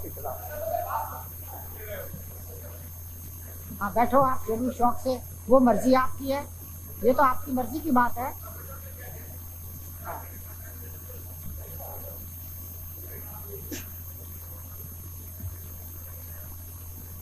जिन लोगों की शिकायत थी उन्हीं डॉक्टरों को हटाया। माननीय अध्यक्ष जी, जयराम जाटव, मैं सरकार का ध्यान शिक्षा के संबंध में आकर्षित करना चाहता हूँ। मेरा जो विषय है, भरो भाई भरो, स्थान तो बदले चाहिए, पद तो रिक्त वो ग्रामीण अंचल में नहीं। मान ली बात, खाली पदों को एक भी डॉक्टर नहीं है। अभी बात मान ली, उनको कहना चाहिए खाली पदों को मैं 5 दिन में 7 दिन में भर दूंगा। माननीय सदस्य बिल्कुल ठीक, उनकी चिंता ठीक थी।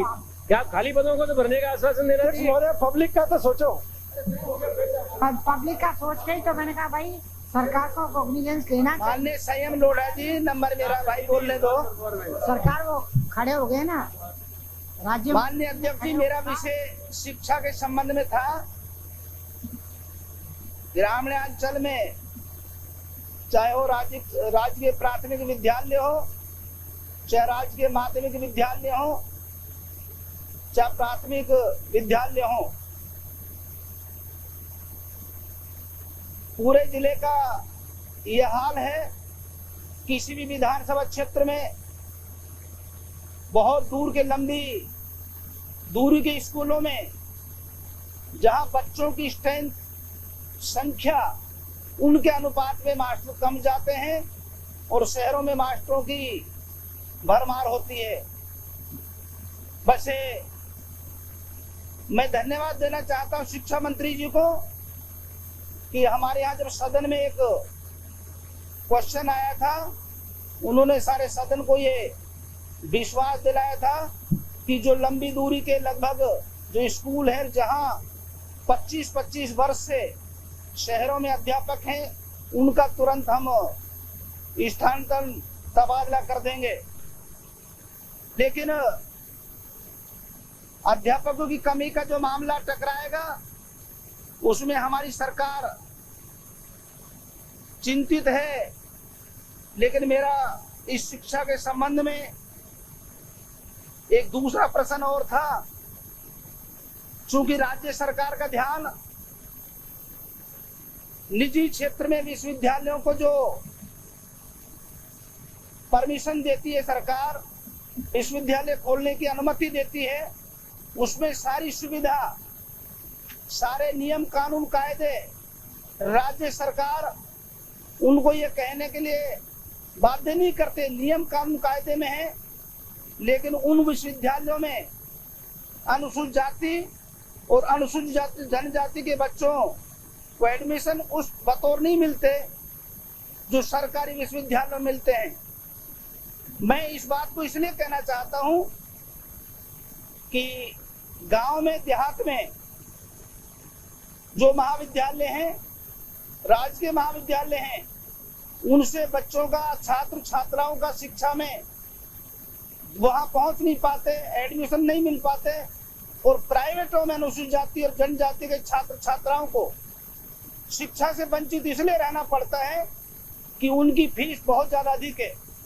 जब हमारी सरकार उन प्राइवेट कॉलेजों के लिए, बीएड कॉलेजों के लिए, इंजीनियरिंग कॉलेजों के लिए हमारी सरकार मान्यता देती है, तो अनुसूचित जाति और जनजाति के छात्र छात्राओं को उसी अनुपात में एडमिशन वहां मिलना चाहिए और उनकी जो फीस है वो भी कम कर दी जानी चाहिए अनुसूचित जाति और जनजाति के छात्र छात्राओं के लिए। चूंकि आज शिक्षा का जो मामला है पूरे जगत में नहीं, कोई भी व्यक्ति, अध्यापकों की कमी का मामला है, मैंने शिक्षा लिखा था, अध्यापकों की कमी का मामला है। माननीय अध्यक्ष जी, मैंने शिक्षा लिखा था, लेकिन शिक्षा के साथ साथ ये जो अध्यापकों का जो मामला है वो तो मैंने क्रम से दिया था। उस बिंदु पे मेरे क्षेत्र में राजकीय उच्च माध्यमिक विद्यालय नांगल सालिया, राजकीय उच्च माध्यमिक विद्यालय पूर्व, राजकीय उच्च माध्यमिक विद्यालय पाटन अहीर और राजकीय उच्च माध्यमिक विद्यालय खानपुर मेवान, ऐसे ग्रामीण अंचलों में स्कूल हैं जहां 4-4, 5-5 मास्टर हैं। मैं ये निवेदन करना चाहता हूं कि ग्रामीण अंचल के स्कूलों में अध्यापकों की कमी, अध्यापकों की जो कमी है पूरी कर दी जाएगी। शिक्षा मंत्री जी वो अध्यापकों की कमी बता रहे हैं, आप बात करें, ध्यान रखिए। बहुत बहुत धन्यवाद। श्रीमती सूर्यकांता व्यास। माननीय अध्यक्ष महोदय, मैं आपके माध्यम से सरकार को का ध्यान आकर्षित करना चाहती हूँ। जयपुर से नेक्स्ट नंबर जोधपुर का आता है। जोधपुर शहर के अंदर पानी के ऐसे कई तालाब, कुएं, बावड़ियाँ बनी हुई है। अगर अध्यक्ष महोदय उनका कोई सुचारू व्यवस्था नहीं है, क्योंकि भगवान करे बरसात आ जाए, अगर न बरसात ना आए तो अगर उनकी व्यवस्था की जाए और उनमें सुधार लाया जाए तो जोधपुर की जनता को पानी उपलब्ध करा सकती है। अगर आपकी इजाज़त हो तो मैं कुछ बावड़ियों के वगैरह नाम बता दूँ, क्योंकि आपने अपने बात वक्त में बोला था कि आप 2 मिनट से ज़्यादा नहीं बोलेंगी, मगर मेरे को आप थोड़ा समय दें तो मैं आपको 4 मिनट देती हूँ, 4 मिनट में कह दूँ। ऐसा 4 मिनट दे रही हूँ, आप मेरे को 10 मिनट देते, 4 मिनट देती हूँ। माननीय अध्यक्ष महोदय, जोधपुर शहर के अंदर राजा महाराजाओं जो के बनाए हुए हैं, जिसमें सबसे पहला है बाईजी का तालाब, जो महाराजा उमेश सिंह जी की लड़की ने बनाया, मगर उसकी आज वहाँ कचरे के से भरा हुआ है, गटर के पानी जा रहा है, उसके अंदर कोई सुधार नहीं है। इसी तरीके से क्रिया का चल रहा है, वो भी ऐसी स्थिति है, मगर उसका पानी अगर उपयोग में लेवे और उसको पानी को टेस्ट करावे जलदाय विभाग, तो मैं समझती हूँ कि वहाँ के आसपास के लोगों को पानी मिल सकता है। इसी तरीके से रानीसर पदमसर है, रानीसर तो महाराजा गज सिंह जी ने अच्छी तरह से सुधार लिया है और वो पानी किले के अंदर जाता है। पदम सागर है, वो सिरमाली समाज को दिया हुआ है, मगर वो जनता को पानी उपलब्ध हो सकता है अगर उसका रख रखाव करे तो।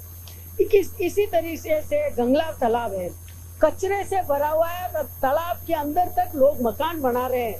पूर्व सरकार थी, मैंने स्वयं ने तत्काल मुख्यमंत्री जी को पत्र लिखा था, क्योंकि वो संवेदनशील सरकार थी, जवाबदेह सरकार थी, मगर आज की तारीख तक भी मेरे पास उनका कोई जवाब नहीं आया, ना उन्होंने कुछ किया। मैंने उनसे खूब रिक्वेस्ट की कि आप इसको रोकिए, आप इसकी व्यवस्था करिए, जनता को पानी मिलेगा। उसके अंदर 6 बेरियां है पानी की, मगर वो भी कुछ भी काम नहीं हुआ उस बेरिया के अंदर। और वो बेरिया ऐसी है, माननीय अध्यक्ष महोदय, उसके अंदर जो बेरी है उसके अंदर इतना अच्छा पानी निकलता है और वहाँ सारी व्यवस्था की हुई है, मगर उसका कोई नहीं हो रहा। एंक्रोचमेंट होते जा रहे हैं और उसके अंदर मकान बनाए जा रहे हैं, पानी के अंदर कुमेट डाल दिए, जो पानी सारा कोई पता ही नहीं लगता क्या है, वहाँ की स्थिति ये है। इसी तरीके से फतेह सागर है, रामानुज कोर्ट के पास आया, वहाँ भी यही स्थिति है, लोग अंदर कपड़े धो रहे हैं, गंदा पानी जा रहा है, दीवारें टूटी फूटी है। इसी तरीके से गुलाब सागर है, यही स्थिति सबकी है। मैं ये चाहती हूँ सरकार, आपके माध्यम से सरकार से निवेदन करना चाहूंगी, कैसे कई है, मैं एक एक नाम गिनाऊं तो कम से कम मेरे को इसमें टाइम निकल जाएगा। मैं मंत्री महोदय को ये सारा राइटिंग में दे दूंगी।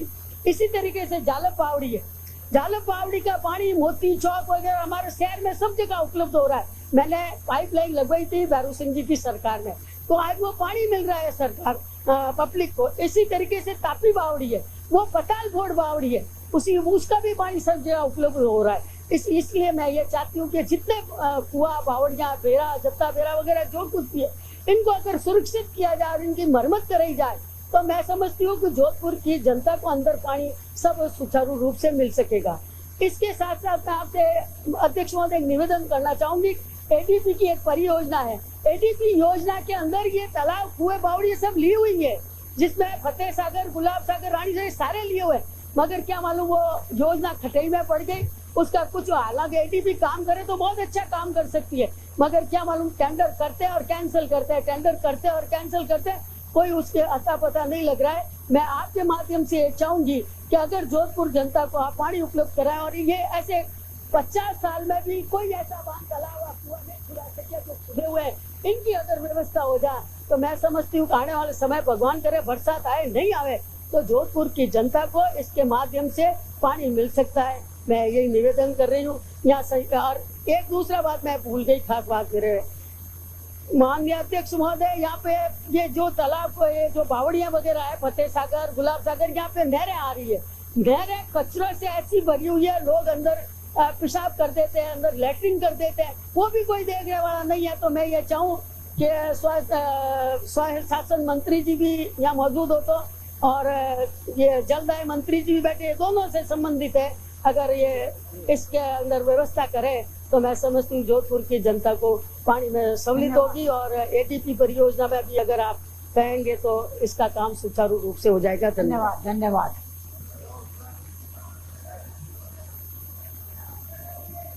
जनता का पानी का सवाल है, आप खुद चाहते हैं, हमारे राजस्थान में मुख्यमंत्री भी चाहती है पानी के लिए। माननीय अध्यक्ष महोदया, सदस्य खुद कह रही है कि मुख्यमंत्री जी भी चाहते हैं, सरकार भी चाहती है, जो कुएं, बावड़ियां जिनका पानी उपयोग में आ सकता है, निश्चित रूप से सरकार उनकी मरम्मत की व्यवस्था करवाएगी। नहीं, आपका का तो आपने जवाब दिया। जब इधर से विधायक बोल रहा तो आप चुपचाप क्यों बैठे रहे? ये तो सबके लिए है ना। वसुंधरा जी जब से मुख्यमंत्री बनी है सवाल ये नहीं है। सवाल उठा रहे थे, सत्ताधारी जवाब नहीं आया। विधायक का आप जवाब दे रहे हैं। खुद के पार्टी के माननीय सदस्य उठाते हैं, उसका जवाब दिया जाता है। उस पर आपने जवाब नहीं दिया। जवाब नहीं होना चाहिए माननीय अध्यक्ष महोदय। माननीय अध्यक्ष महोदय तो केवल कुछ जो समय भी मैं खड़ा हो रहा था, माननीय अध्यक्ष जी की व्यवस्था हो गई तो उसके बाद मैं बोल नहीं पाया। अध्यक्ष की व्यवस्था सर्वोपरि है सदन में। तो आपके यहाँ भी पानी की समस्या है। हमारी सरकार आने के बाद जो योजना आपके टाइम में बनाई थी, बिना किसी वित्तीय व्यवस्था के उसको वित्त पोषित करके हम प्रयास कर रहे हैं कि सब जगह पीने का पानी मिले। अध्यक्ष महोदय, on a point of order under article 256 of the constitution, माननीय अध्यक्ष महोदय। 0 आवर में कहाँ होता है पॉइंट ऑफ ऑर्डर? 0 आवर में under article 256 of the constitution 0 hour क्या? ये 0 आवर में पॉइंट ऑफ ऑर्डर कैसे नहीं होता? नहीं है क्या? तो नहीं होगा। ऐसी व्यवस्था नहीं थी। 0 आवर में कहा अरे नई परंपरा कहाँ डाल रहे हो अध्यक्ष नई महोदय? परंपरा नहीं, अभी नई आने वाला है। अभी बिजनेस आने वाला है उसके सामने। आएगा जब करना तो। हाँ तो बिजनेस आ रहा है ना, इसीलिए मैं पॉइंट ऑफ ऑर्डर कर रहा हूँ। बिजनेस आने के बाद बिजनेस आ रहा है भाई, उसके पहले ही तो उठाऊंगा। और क्या? मेरी प्रार्थना के बाद ध्यानाकर्षण आएगा, ध्यानाकर्षण के बाद बिजनेस आएगा, ध्यानाकर्षण के बाद बिजनेस आएगा। पर्ची आ गई ना? हाँ ध्यानाकर्षण पर्ची आ गई ना, पर्ची आ गई। 295 आ गई, उसके बाद ही तो बोलूंगा मैं। ऐसा 131 आएगा। माननीय सदस्य टोडाराई से आने वाले माननीय सदस्य 0 आवर के बाद में जैसे ही काम शुरू होगा, विधायी कार्य या सदन की मेज पर रखे जाने वाले कोई, तब आप कुछ उठा सकते हैं पॉइंट ऑफ ऑर्डर। इससे पहले कोई पॉइंट ऑफ ऑर्डर नहीं उठाए। ठीक है, ठीक। माननीय सदस्य श्री प्रभुलाल सैनी कृषि मंत्री, आप प्रतिवेदन सदन की मेज पर रखें। अध्यक्ष महोदय, मैं कंपनी अधिनियम 1956 की धारा 619A के अंतर्गत राजस्थान स्टेट सीड्स कॉर्पोरेशन रखा जा रहा है माननीय अध्यक्ष महोदय। 30वां वार्षिक प्रतिवेदन माननीय अध्यक्ष महोदय 2000 प्रतिवेदन रखा जा रहा है। उन सदन आप उन्हें रख तो लेने दीजिए सदन की मेज पर, उसके बाद कुछ कहिएगा। उनको सदन की मेज पर तो रख लेने दें। मैं दूसरे विषय में ये रखे, उसके पहले ही पॉइंट ऑफ ऑर्डर रेज करूंगा ना। तो रख दिया मैंने। नहीं, आपने रख दिया, ठीक है, उसको रखा हुआ मान ले। मेरा पॉइंट ऑफ ऑर्डर सुनिए माननीय अध्यक्ष महोदय, आर्टिकल 256 के तहत एक समिति का प्रतिवेदन और उपस्थापन कर लेने दो, फिर सुनूंगी आपका। श्री मोहम्मद बाहिर आजाद। माननीय अध्यक्ष महोदय, मैं प्रश्न एवं संदर्भ समिति 2004-2005 के प्रथम प्रतिवेदन का उपस्थापन करता हूँ। Shri Ramnarayan Meena.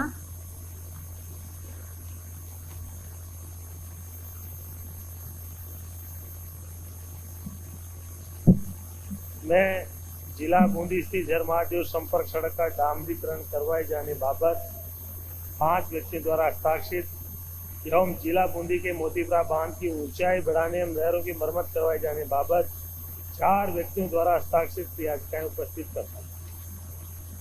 Shri Bhagirath Chaudhary.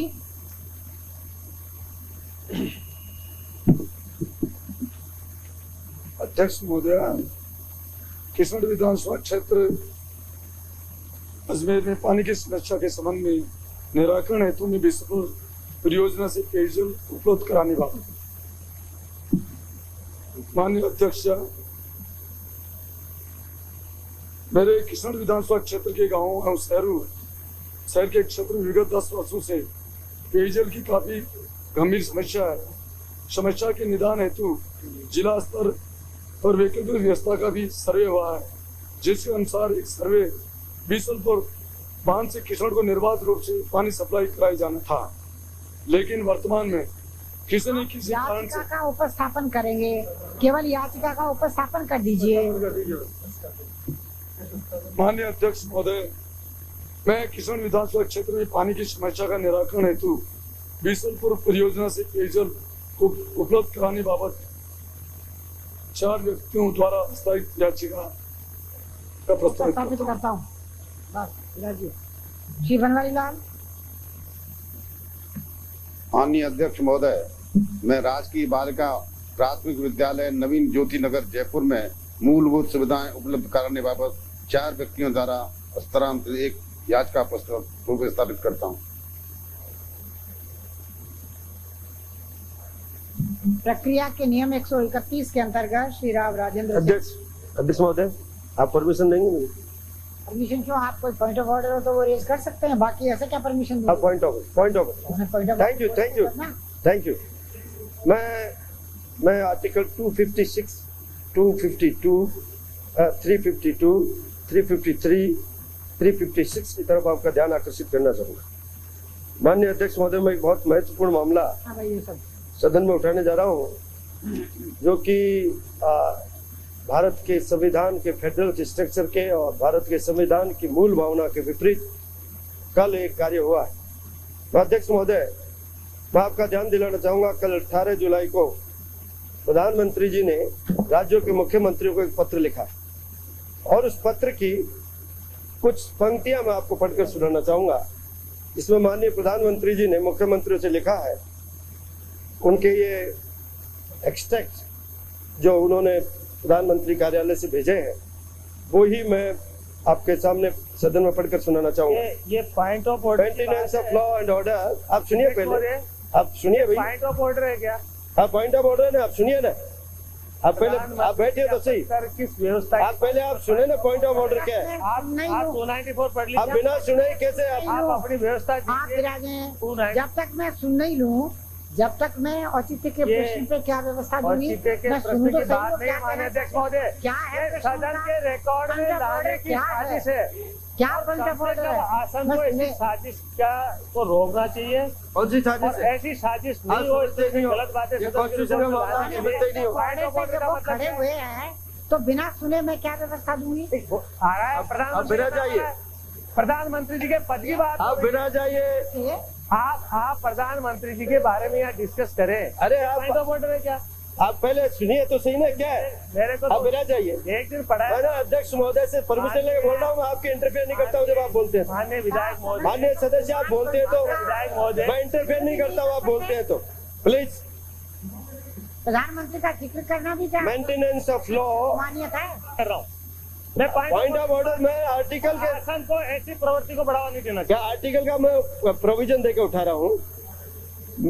Maintenance of law and order is crucial in providing an atmosphere conducive to economic development and social harmony.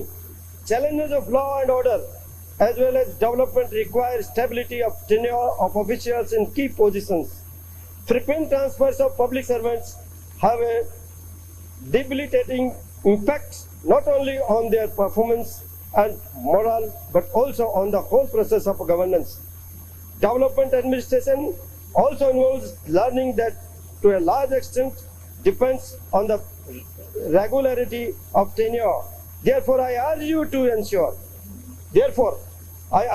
ensure stability of tenure to officials in key positions in order to ensure effective administration and proper delivery of public service. We need to redesign our public system to make officials accountable for delivery of public service by giving rights to citizens and duties to officers. प्रधानमंत्री जी ने पत्र लिखा उसे पढ़ रहे हैं। हाँ, कहाँ से आप? वो उसका एक्सट्रैक्ट जो प्रधानमंत्री कार्यालय से जारी हुआ एक्सट्रैक्ट प्रेस को, मैं उसके एक्सट्रैक्ट पढ़ के आपको मैंने सुनाया। अध्यक्ष महोदय, मेरा इसमें कहना यह है कि माननीय प्रधानमंत्री जी ने स्टेट के मुख्यमंत्रियों को डायरेक्शंस दिए। ये डायरेक्शन नहीं है, पहली बात तो ये है। पहले आप मेरी बात पूरी होने दीजिए यार। आप मेरी पहली माननीय सदस्य पहले मेरी बात सुन लीजिए। What he said is absolutely incorrect. Misinterpretation of the letter. अब आप अपनी बात कह लेना। आप अपनी बात कह लेना। मुझे let me finish please. Let me finish. अरे आप मेरी बात सुनिए, आप मुझे फिनिश करिए। आई am not yielding please, first time speaking. आपकी बात रख देना मेरे बाद में। आप जो चाहते हैं मेरी बात मेरे बात रख देना। बात जो कहना चाहते हैं आप अंग्रेजी की हिंदी तो कम से कम ट्रांसलेट तो। हाँ, वो ट्रांसलेट कर रहा हूँ ना, आप विराज जाए, मैं ट्रांसलेट कर रहा हूँ। अध्यक्ष महोदय, इस पत्र के द्वारा, अरे आप सुनिए ना, मैं समझा रहा हूँ, बैठ जाइए। इंग्लिश नहीं आती है, बैठ जाइए आप। मैं आप हिंदी में समझा रहा हूँ, मैं विराज जाइए। ये सदन को इस तरह के डायरेक्शन ये आसन कहेगा कौन बैठेगा कौन खड़ा होगा, आप नहीं कहेंगे।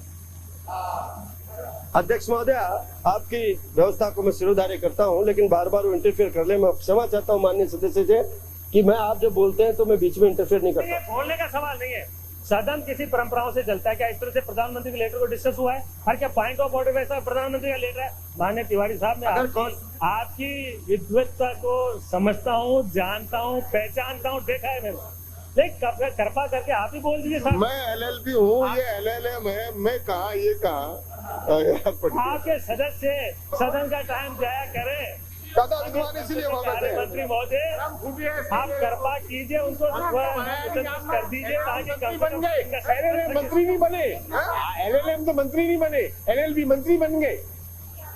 इससे क्या हुआ? अध्यक्ष महोदय, मंत्रियों से बड़े बनाएंगे इनको। अध्यक्ष महोदय, मैं आपका ध्यान, सवाल तो ये है, मैं अध्यक्ष महोदय जो मेरी आपत्ति है वो ये है कि इस तरह का पत्र लिखकर कि कौन अधिकारी कितने समय तक कहाँ लगेगा या नहीं लगेगा, यह कह करके जो कॉन्स्टिट्यूशन के अंदर एडमिनिस्ट्रेटिवली जो शक्तियां प्रदान की गई है केंद्र और राज्यों को, उसका ये सीधा सीधा वायलेशन है और संविधान के मूल ढांचे के विपरीत है और फेडरल स्ट्रक्चर के खिलाफ।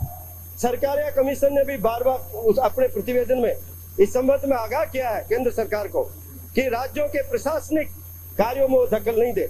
ये पत्र लिख करके मैं article 256 chapter 2 of the constitution administrative relations, ये स्टेट और सेंटर के बीच में क्या वो पढ़ दें जब उन्होंने डायरेक्शंस दिए हैं कि सेंटर इस मामले के अंदर स्टेट्स को किसी प्रकार के मैं वो कर रहा हूँ, वही मैं पढ़ रहा हूँ। डायरेक्शन नहीं है, मैं आपसे obligation of state and the union, कृपया आप डायरेक्शन वर्ड का आप यार पहले कॉन्स्टिट्यूशन डायरेक्शन, मैं कॉन्स्टिट्यूशन का आर्टिकल कोट कर रहा हूँ।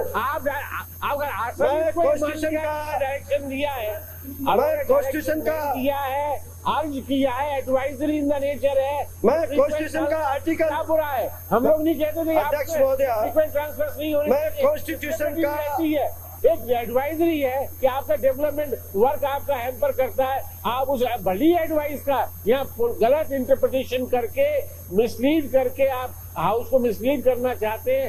जो पहली बात तो ये जो लेटर की कॉपी, मुझे पूरा तो आप बहुत बोल दिया, आप 1 मिनट रुक जाइए, आप 1 मिनट रुके, अब आप नियम से लाए 1 मिनट, ये यहाँ का विषय ही नहीं है ना, ये ऐसे नहीं है। पहली बात तो ये आर्टिकल महोदय संविधान के किसी भी आर्टिकल का उल्लंघन होगा, टाइम ले लिया है तो हमें वो क्या कहना चाहते हैं एक बार आप दिला जाए। मुझे मेरी पूरी बात हो जाने दे अध्यक्ष महोदय, मेरी पूरी बात हो जाने दे, उसके बाद आप जो कहे वो सुन ले।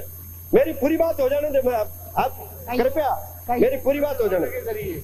आर्टिकल 256 के तहत राज्य क्या करेंगे, केंद्र क्या करेंगे, इसमें एडमिनिस्ट्रेटिव रिलेशंस दे रखे हैं और उन्होंने कहा obligation of state and the union, the executive power of every state shall be so exercise as to ensure compliance with the laws made by parliament and any existing laws which apply in the state, and the executive power of the union shall extend to the giving of such directions to a state as may appear to the government of India to be necessary for that purpose।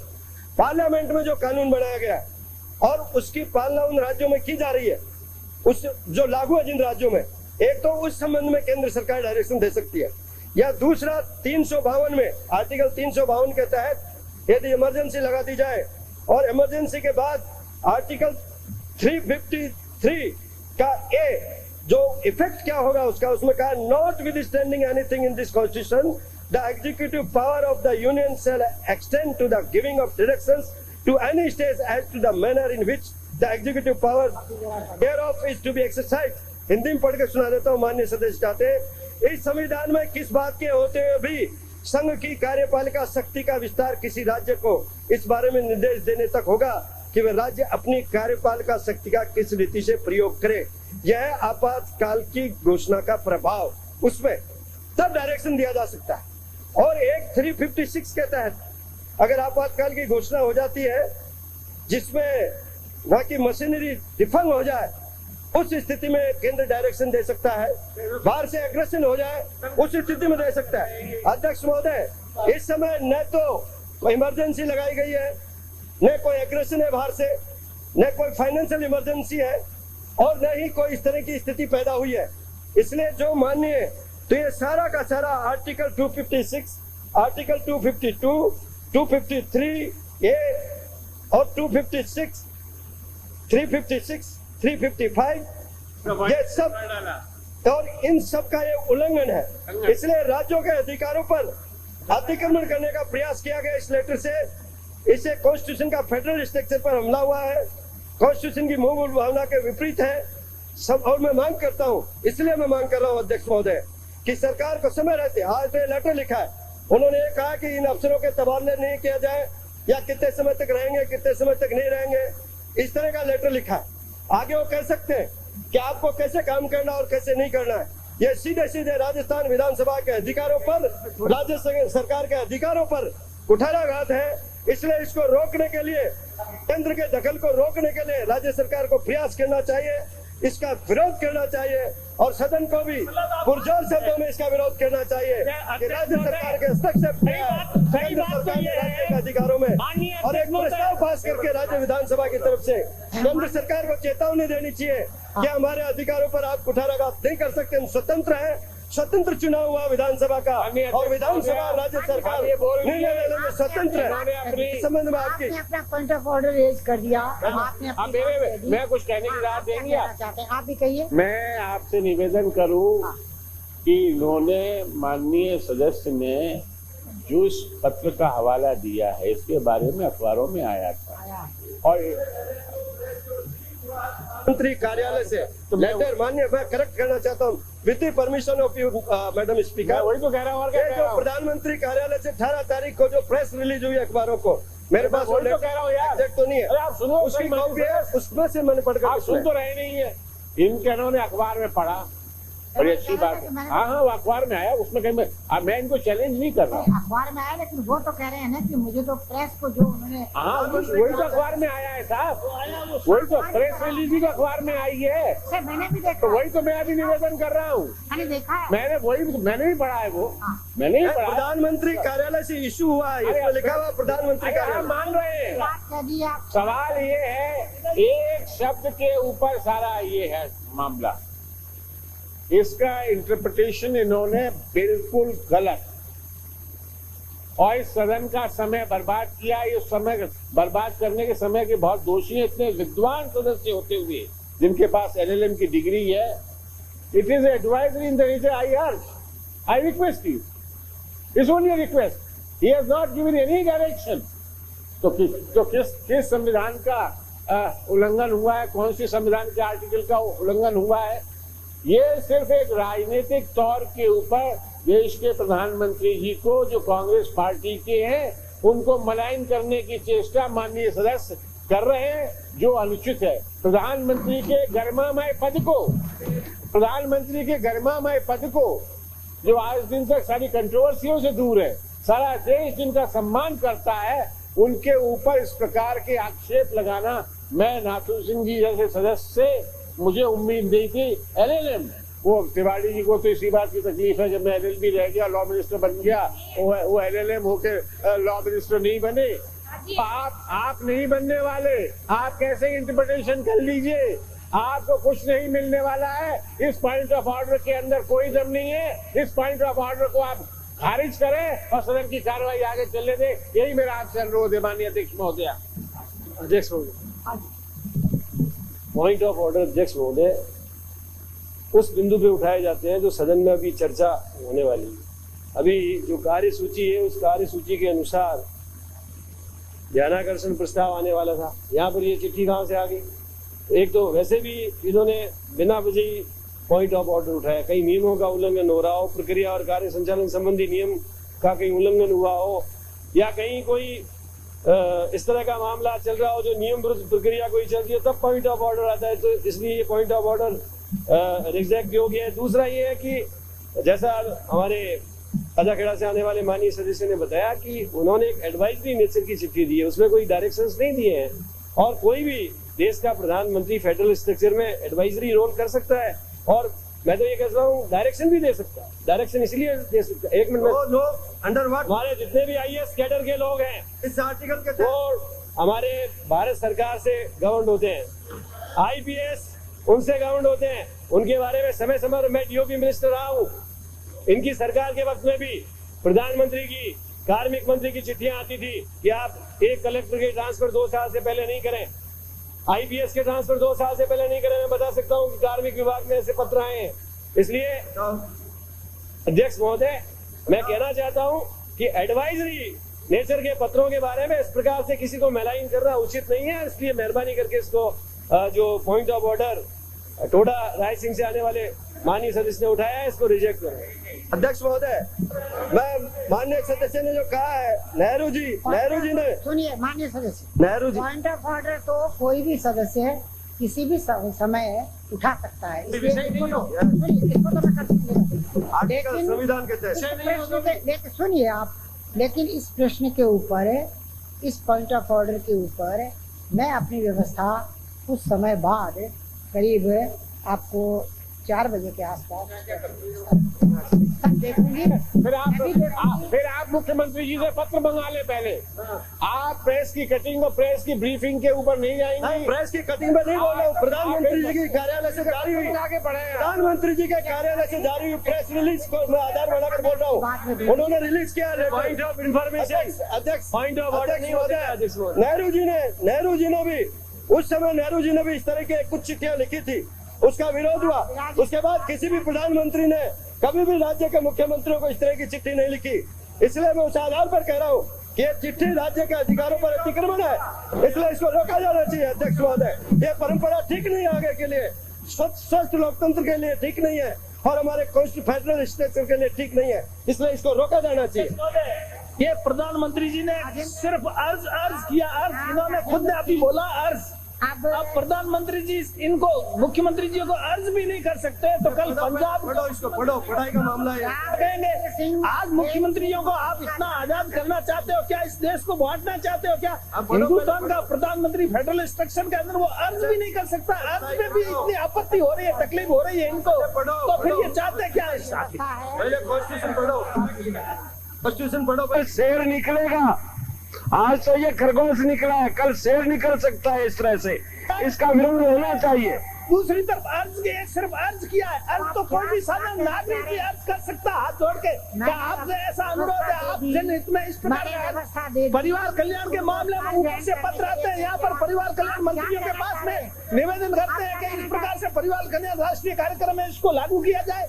क्या केंद्रीय मंत्रियों के यहाँ पर पत्र आते हैं मंत्रियों के पास में कि ये योजना इस प्रकार से इनकी क्रियान्वित की? नहीं, आप दोनों ही सदस्यों को, टोडा राय सिंह से आने वाले और गुढ़ावालानी से आने वाले दोनों सदस्यों से मैं निवेदन करती हूँ कि आपस में एक दूसरे से बात नहीं करें, आप आसन को संबोधित करें, आसन की तरफ देख के बात करें। इसमें इतना ही कहना है कि ये प्रश्न वैसे काफी गंभीर है। मैं केवल इतना ही निवेदन करना चाहता हूं कि टोडा राय सिंह से आने वाले माननीय सदस्य ने जो सवाल प्रश्न उठाया है, उसका जवाब देने में प्रतिपक्ष सक्षम साबित नहीं हुआ, कुछ अध्ययन नहीं किया, उसके लिए अध्ययन जरूर करना चाहिए।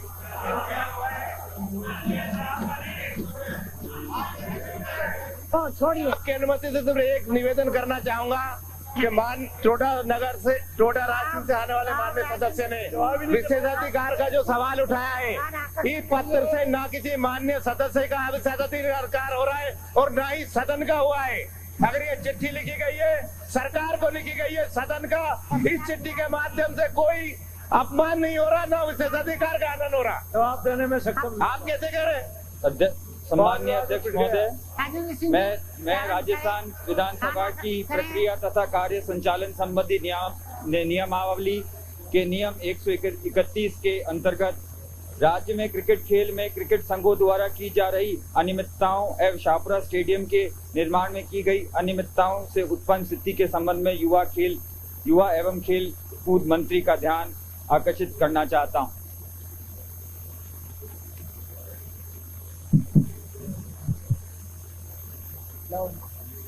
माननीय अध्यक्ष महोदय, बेराट से आने वाले सदस्य के द्वारा शाहपुरा कस्बे में स्टेडियम निर्माण में बरती गई अनियमितताओं के संबंध में बेराट विधानसभा क्षेत्र के शाहपुरा कस्बे में स्टेडियम निर्माण में बरती गई अनियमितताओं के बारे में विधानसभा प्रश्न संख्या 469 खेल तारांकित द्वारा श्री राव राजेंद्र सिंह जी के उत्तर में गत विधानसभा सत्र में यह आश्वासन दिया गया